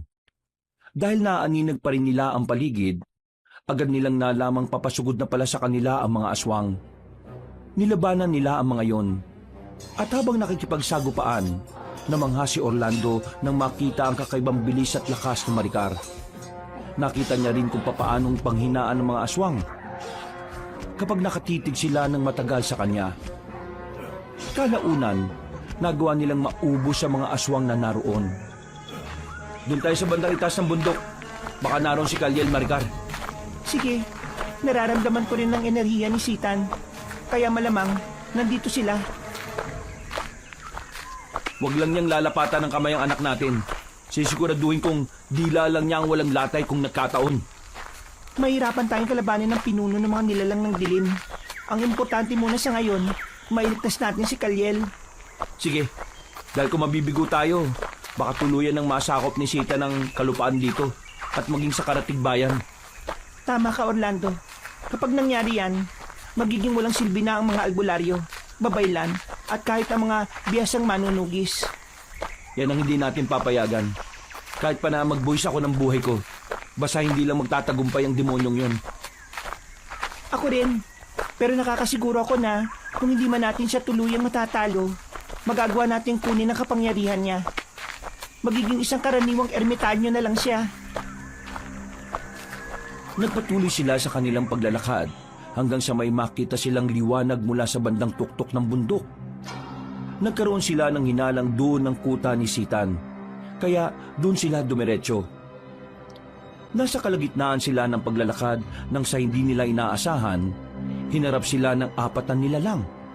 Sinabi ni Maricar na yun ang mga pinakaalagad ni Sitan, kaya kailangan nilang matalo mga yon. Yan ang mga hukluban, mangkukulam, mansisilat at manggagaway. Pero huwag ka mag-alala, hindi sila uubra sa atin. Paano mo nasabi yan? Basta, manood ka lang kung paano ko labanan ng mga yan. Tumabi ka at ako nang bahala. Sige, pero mag-iingat ka ha. Kapag nalagay ka sa alanganin, tutulungan kita. Ikaw ang bahala. Sige na, sasalubungin ko sila para magawa na nating lapitan si Sitan. Nanatili sa kanilang pwesto si Orlando at pinanood si Maricar na papasugod sa 4 na nilalang. Habang nakatitig doon, biglang lumakas ang kabog ng dibdib niya. Base sa tindig ng mga yon, alam niyang hindi sila basta-basta. Naisip niyang baka hindi kayanin ng asawa niya ang 4. Subalit nang makita niyang sinagupan na nila si Maricar at halos hindi nila magawang masukol ang babae, nabuhayan siya ng loob. Umasa siyang mananalo ang asawa niya. Pero nang makita niyang pinagtutulungan na ng 4 ang babae, minabuti niyang sumugod na rin para tulungan yon. Lubayan niyo ang asawa ko at akong harapin niyo! Orlando, mag-iingat ka. Huwag ka magpapahipo sa hukluban. Baka magawa ka niyang kontrolin ng wala sa oras. Akong bahala. Hindi ako papayag na maisahan nila. Kayong 4, kapag patuloy niyo kaming haharangan, mauubos kayo at hindi rin naman kayo tutulungan ng Panginoon ninyo. Pagsisisihan niyong hinadlangan niyo kami. Ah! Orlando! Mga ayop kayo! Bago pa man makapanlaban si Orlando, nagawa siyang ibalibag ng isang nilalang. Agad niyang sinubukang bumangon, pero natigilan siya. Napako ang titig niya nang makita kung paanong nagliwanag ang katawan ni Maricar. Pero agad din bumalik sa normal. Nagibayo pa ang lakas ng babae at naging madali para sa kanya ang matalo ang mga alagad ni Sitan. Napako na lang si Orlando sa kanyang pwesto nang makita niyang tumilapo ng 4 at sumabog ang kanilang katawan. Dulot ng pagkamangha, napatakbo si Orlando papunta kay Maricar. Ano nangyari? Paano mo nagawa yun? Hindi na importante ang bagay na yun, Orlando. Tara na. Harapin natin si Sitan at nang mailigtas na natin si Kaliel. Teka, nakita kong nagliwanag ang katawan mo ah. Sabihin mo nga sa akin, ikaw ba talaga si Maricar? Baka nagkukunwari ka lang. Mamaya na natin pag-usapan ng bagay na yan. Ang importante sa ngayon ang anak natin. Baka may gawin si Sitan sa kanya. Oy, sige. Pero gusto kong ipaliwanag mo talaga sa akin ang lahat ng bagay na dapat kong malaman ha. Oo na, mamaya nga. Tara, lapitan na natin ang demonyong yan. Sandali, mukhang mahihirapan tayo. May mga matang nakamasid sa atin. Ibig sabihin, nakita na nila tayo. Posible ring alam na ni Tandang Natis o ni Sitan ang pagdating natin. Kung alam niya ang pagdating natin, kailangan makagawa tayo ng paraan para matalo siya. At sigurado na napaghandaan na rin kasi niya ang laban natin sa kanya. Hindi tayo ata sa kanya. Gagawin natin ang lahat para mailigtas si Kaliel. Nagsimula silang maglakad patungo sa kinaroroonan ni Sitan. Habang nakamasid doon si Orlando, nakaramdam siya ng takot dahil sa anyo ng nasabing nilalang. Hindi na siya anyong matandang ermitanyo, kung hindi isang nilalang na may sungay at mamula-mula ang balat. Nagbabaga rin ang mga mata nun, at iba kaysa sa mga karaniwang aswang. Alam niya sa sarili niyang mahihirapan sila, ngunit kailangan niyang kayanin yon alang-alang kay Kaliel. Nang ilang dipa na lang ang layo nila, ay napahalakhak si Tandang Natis at marahang humarap sa kanila. Sumenyas din siya at sa isang iglap, pinaligiran na ng mga aswang sina Orlando. Nakarating ka na rin dito, Orlando. Heh, at may kasama ka pang isang anghel. Tamang-tama ito. Pakawalan mo si Kaliel. Alam kong ikaw ang dumukot sa kanya. Pakawalan mo, dahil kung hindi, susunugin ka namin ng buhay ng asawa ko. Ha? Asawa mo? Bakit hindi mo siya usisahin kung ano ang totoo? Gusto ko pa nga sanang ibalita sa'yo na 2 ang bihag ko eh. Kaso, nagulat ako nang kasama mo palang huwad na yan. Ikaw ang what, Sitan? Nagkunwari ka bang ermitanyo para lang makalapit kina Orlando? Heh, nagsalita ang hindi huwad. Bakit ikaw? Sabihin mo nga sa akin, ikaw ba ang totoong Maricar? At ang bihag ko ang siyang peke, ha?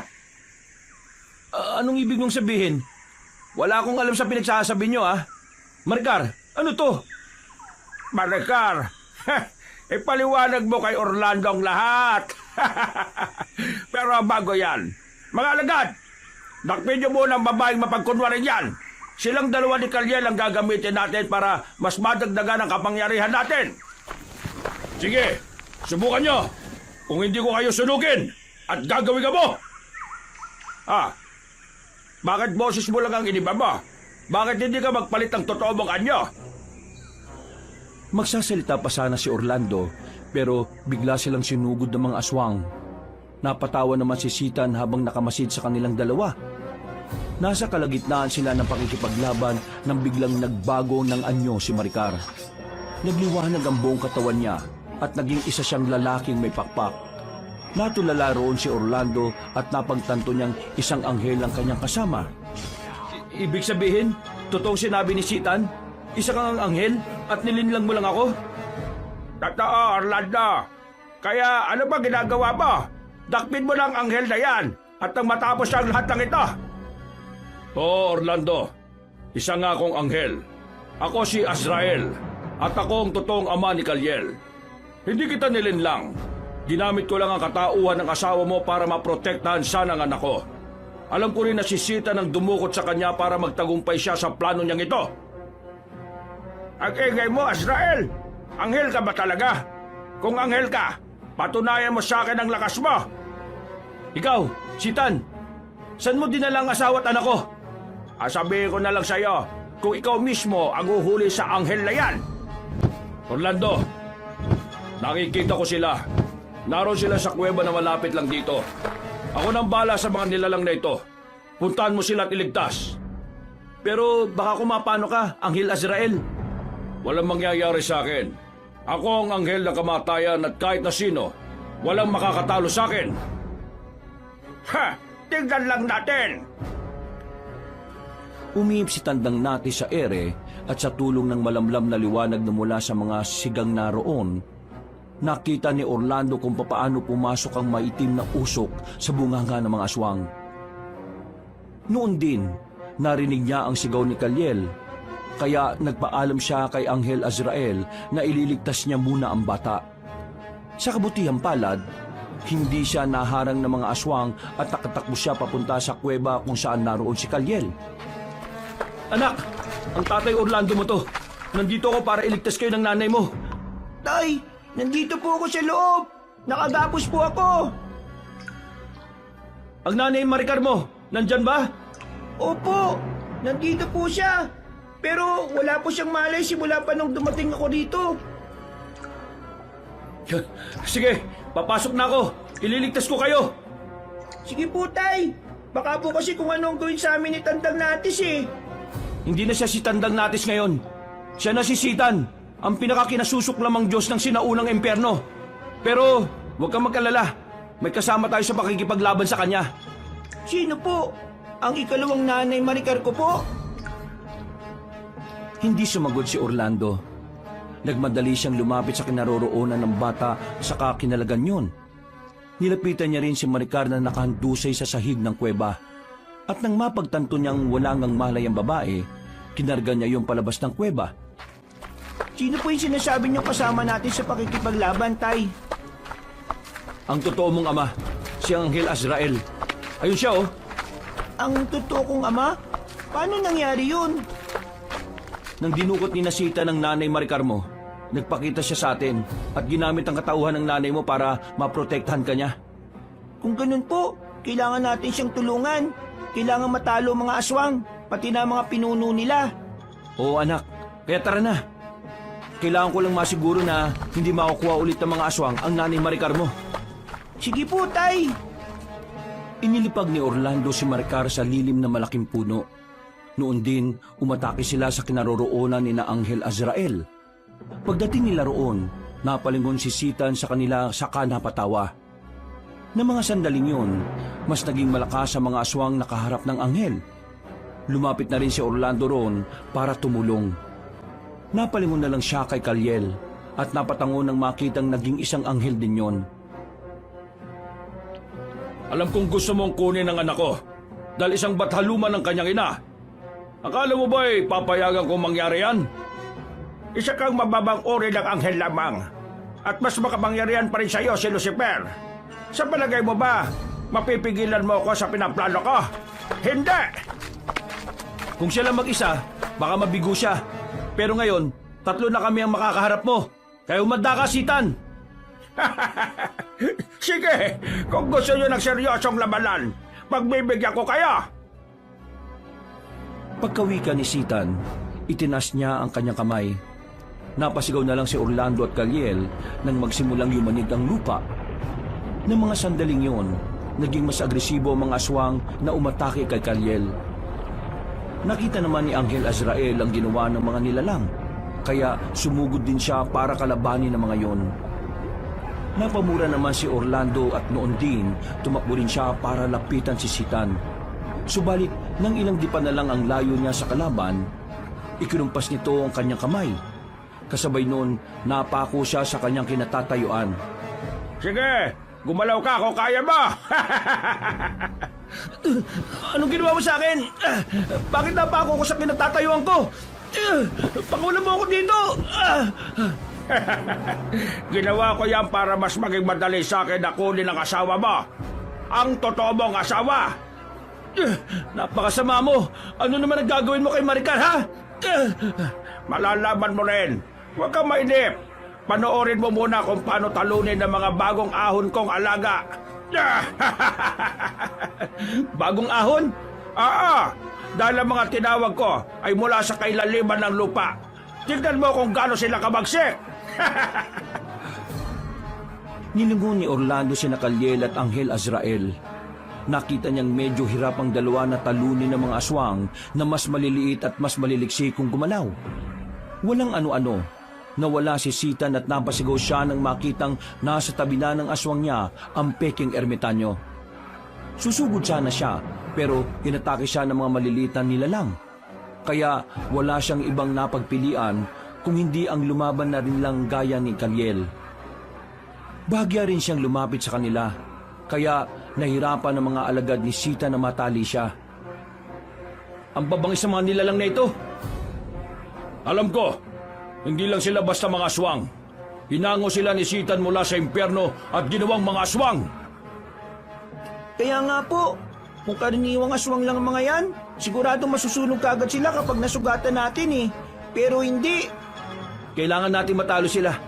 Pagbabayarin natin si Sitan sa mga ginawa niya. Opo, Tay. Huwag kayong maglala. Ako ang bahala.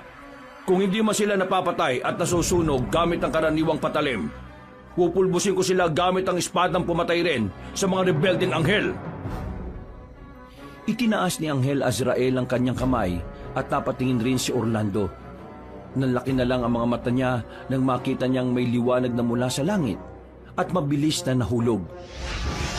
Mas namangha pa siya nang makita niyang may hawak na espada si Anghel Azrael at may dumadaloy na parang kuryente roon. Napalingon si Orlando sa kinaroroonan ni Sitan at napatitig na mabalasik doon nang makitang nagulat ang nasabing nilalang. Orlando, Kaliel, lapitan niyo si Sitan at Maricar. Uunahin ko muna ang mga nilalang na ito. Magiging hadlang lang sila sa atin at baka matalo pa tayo ni Sitan ng dahil sa kanila. Sige, Anghel Azrael.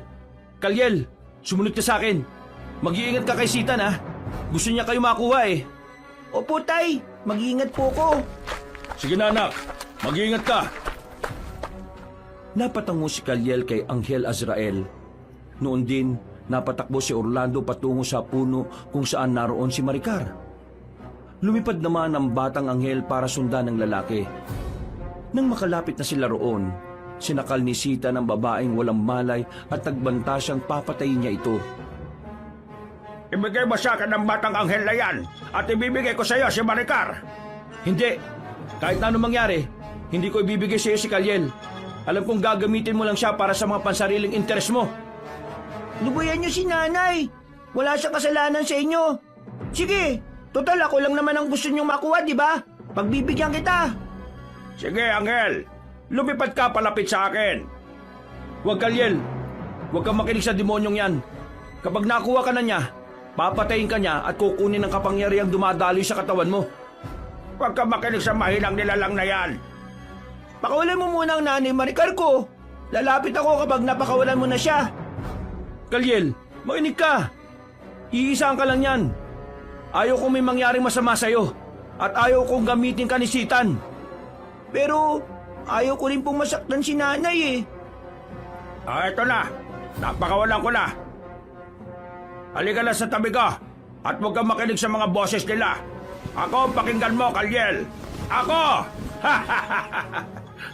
Opo, sige na po. Lalapit na po ako.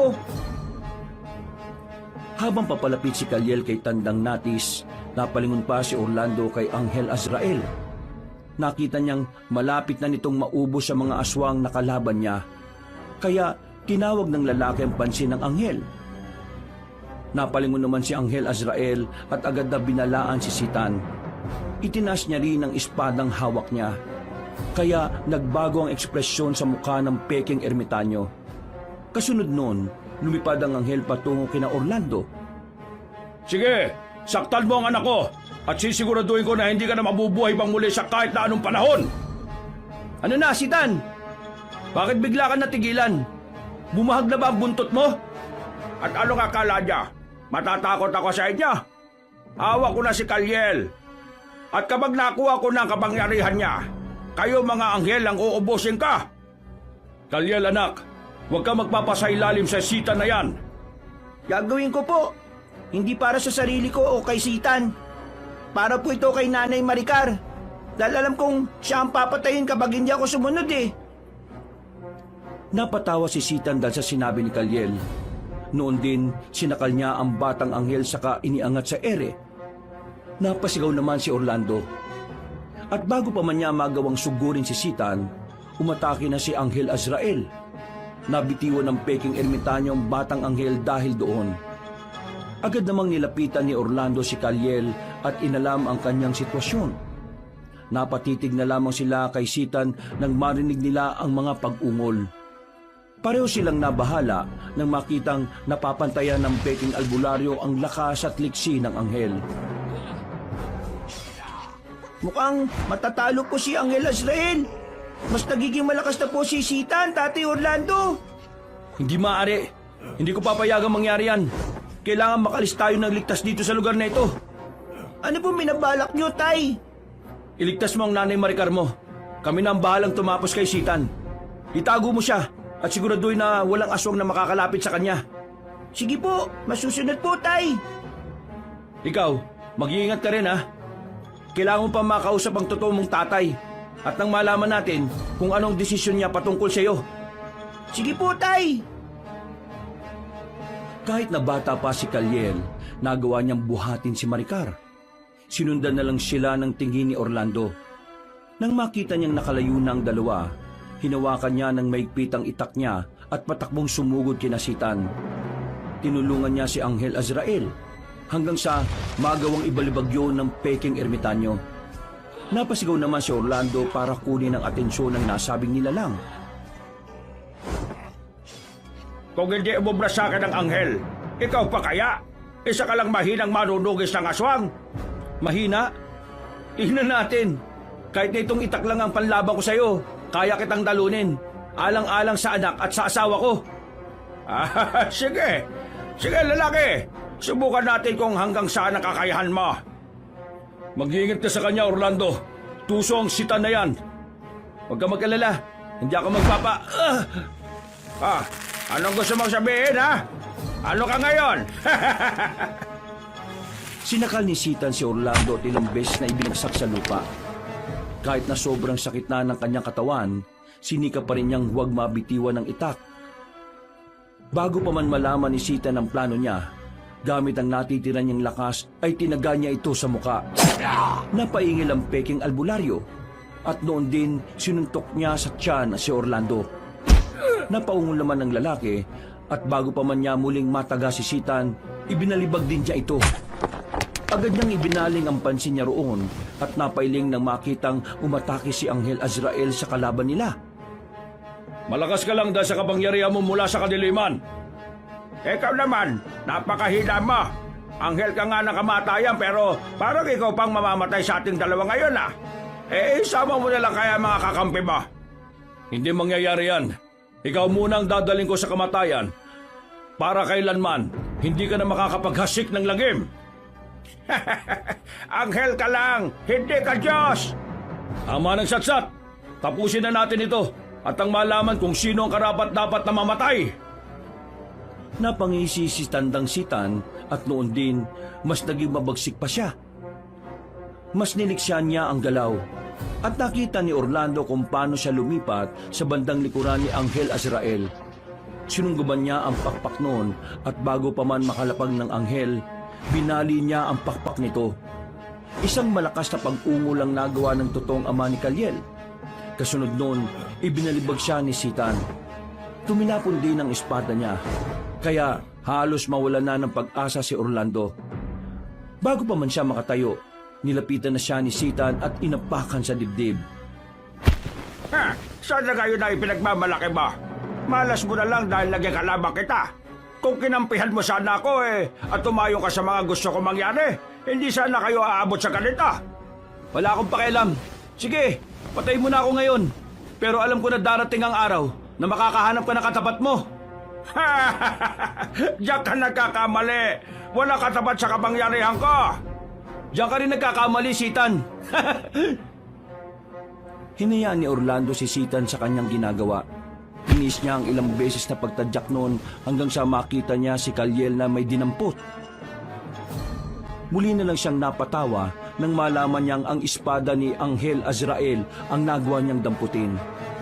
Bago pa man makalingon si Sitan, lumipad na si Kaliel patungo sa kanilang kinaroroonan at pumesto sa likod ng nilalang na nagkunwaring ermitanyo.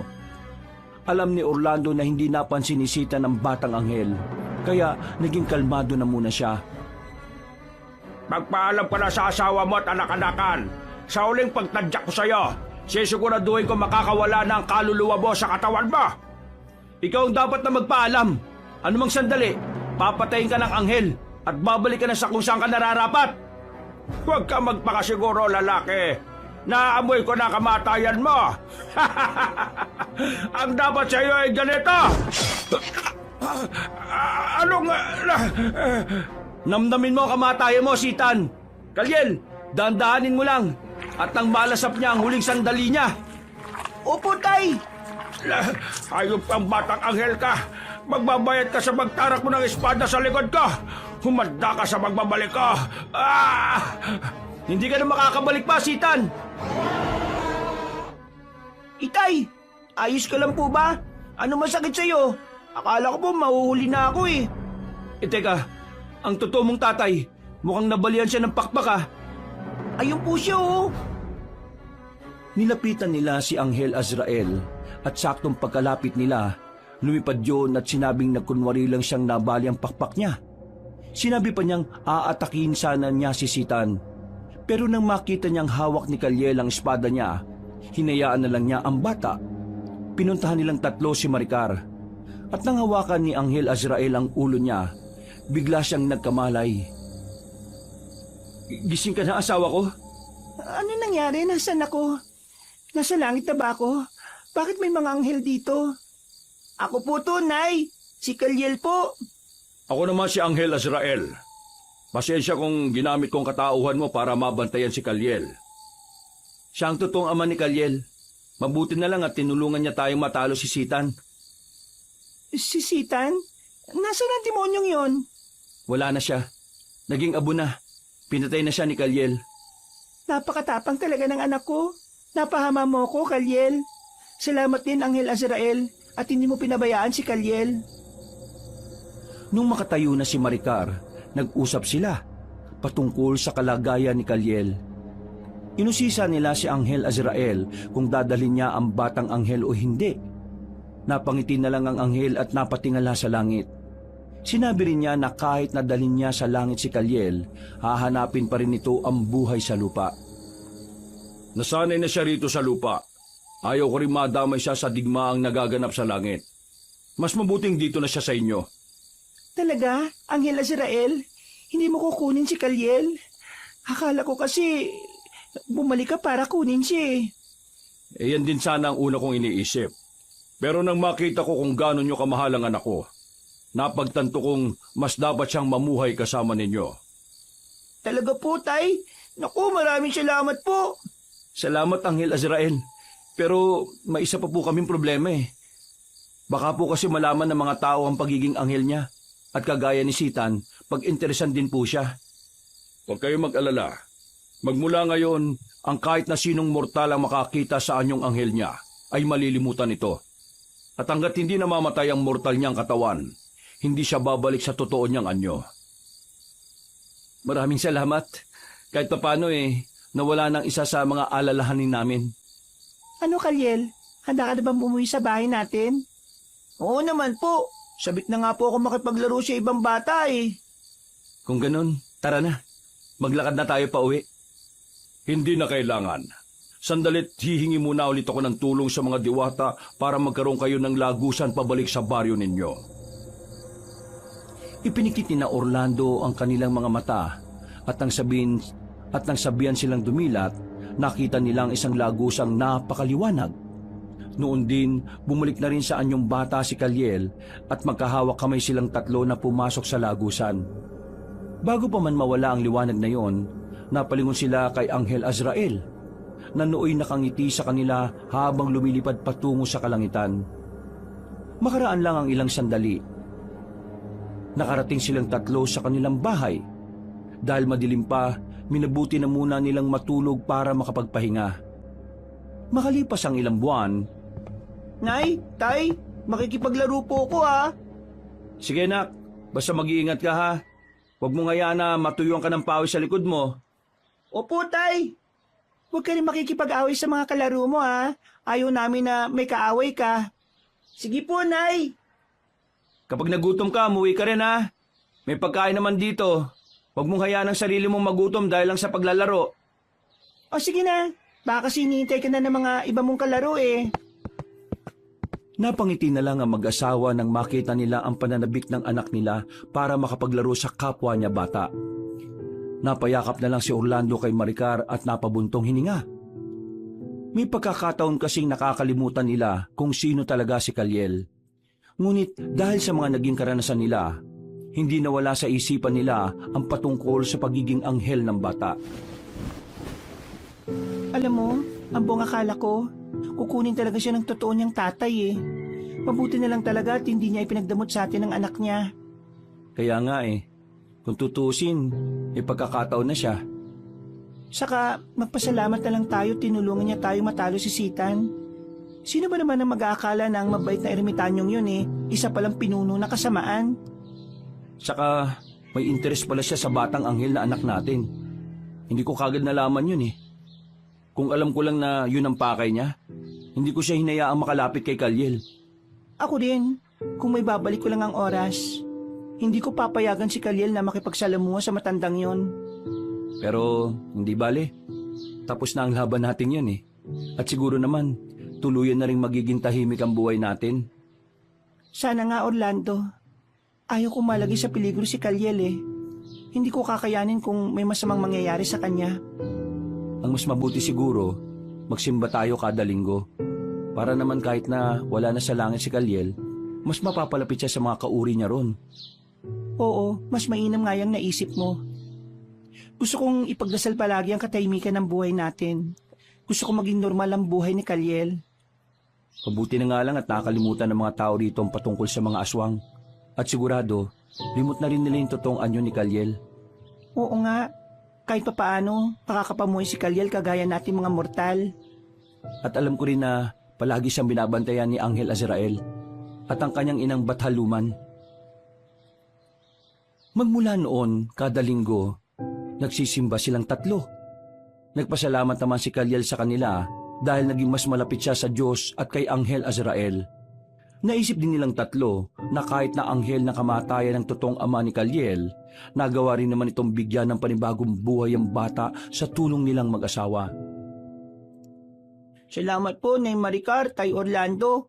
Inilagaan po niyo ako kahit na hindi niyo ako totoong anak. Ano ka ba naman, Kaliel? Totoong anak ka namin. Hindi man sa dugo, pero sa puso't isipan naman. Tama ang nanay mo. At sa totoo lang, kami pa nga ang dapat na magpasalamat sa iyo eh. Binigyan mo ng pag-asa ang buhay namin. Alam mo ba nung makunan ako dahil sa mga aswang, itinoon ko na ang buong buhay ko sa panunugis. Pero nagbagong pananaw ko nang mapasa amin ka. At siguro, kung hindi ka dumating sa buhay namin, baka pareho na kaming patay. Halos gabi-gabi kasing may nakakasagupa kami eh. Salamat anak ha, sa bagong buhay na dinala mo sa amin. Naku, walang anuman po, Nay, Tay. Pangako po, balang araw, makakabawi rin ako sa kabaitan at pag-aalaga niyo sa akin. Hindi mo na kailangan bumawi, anak. Obligasyon namin yan bilang mga magulang mo.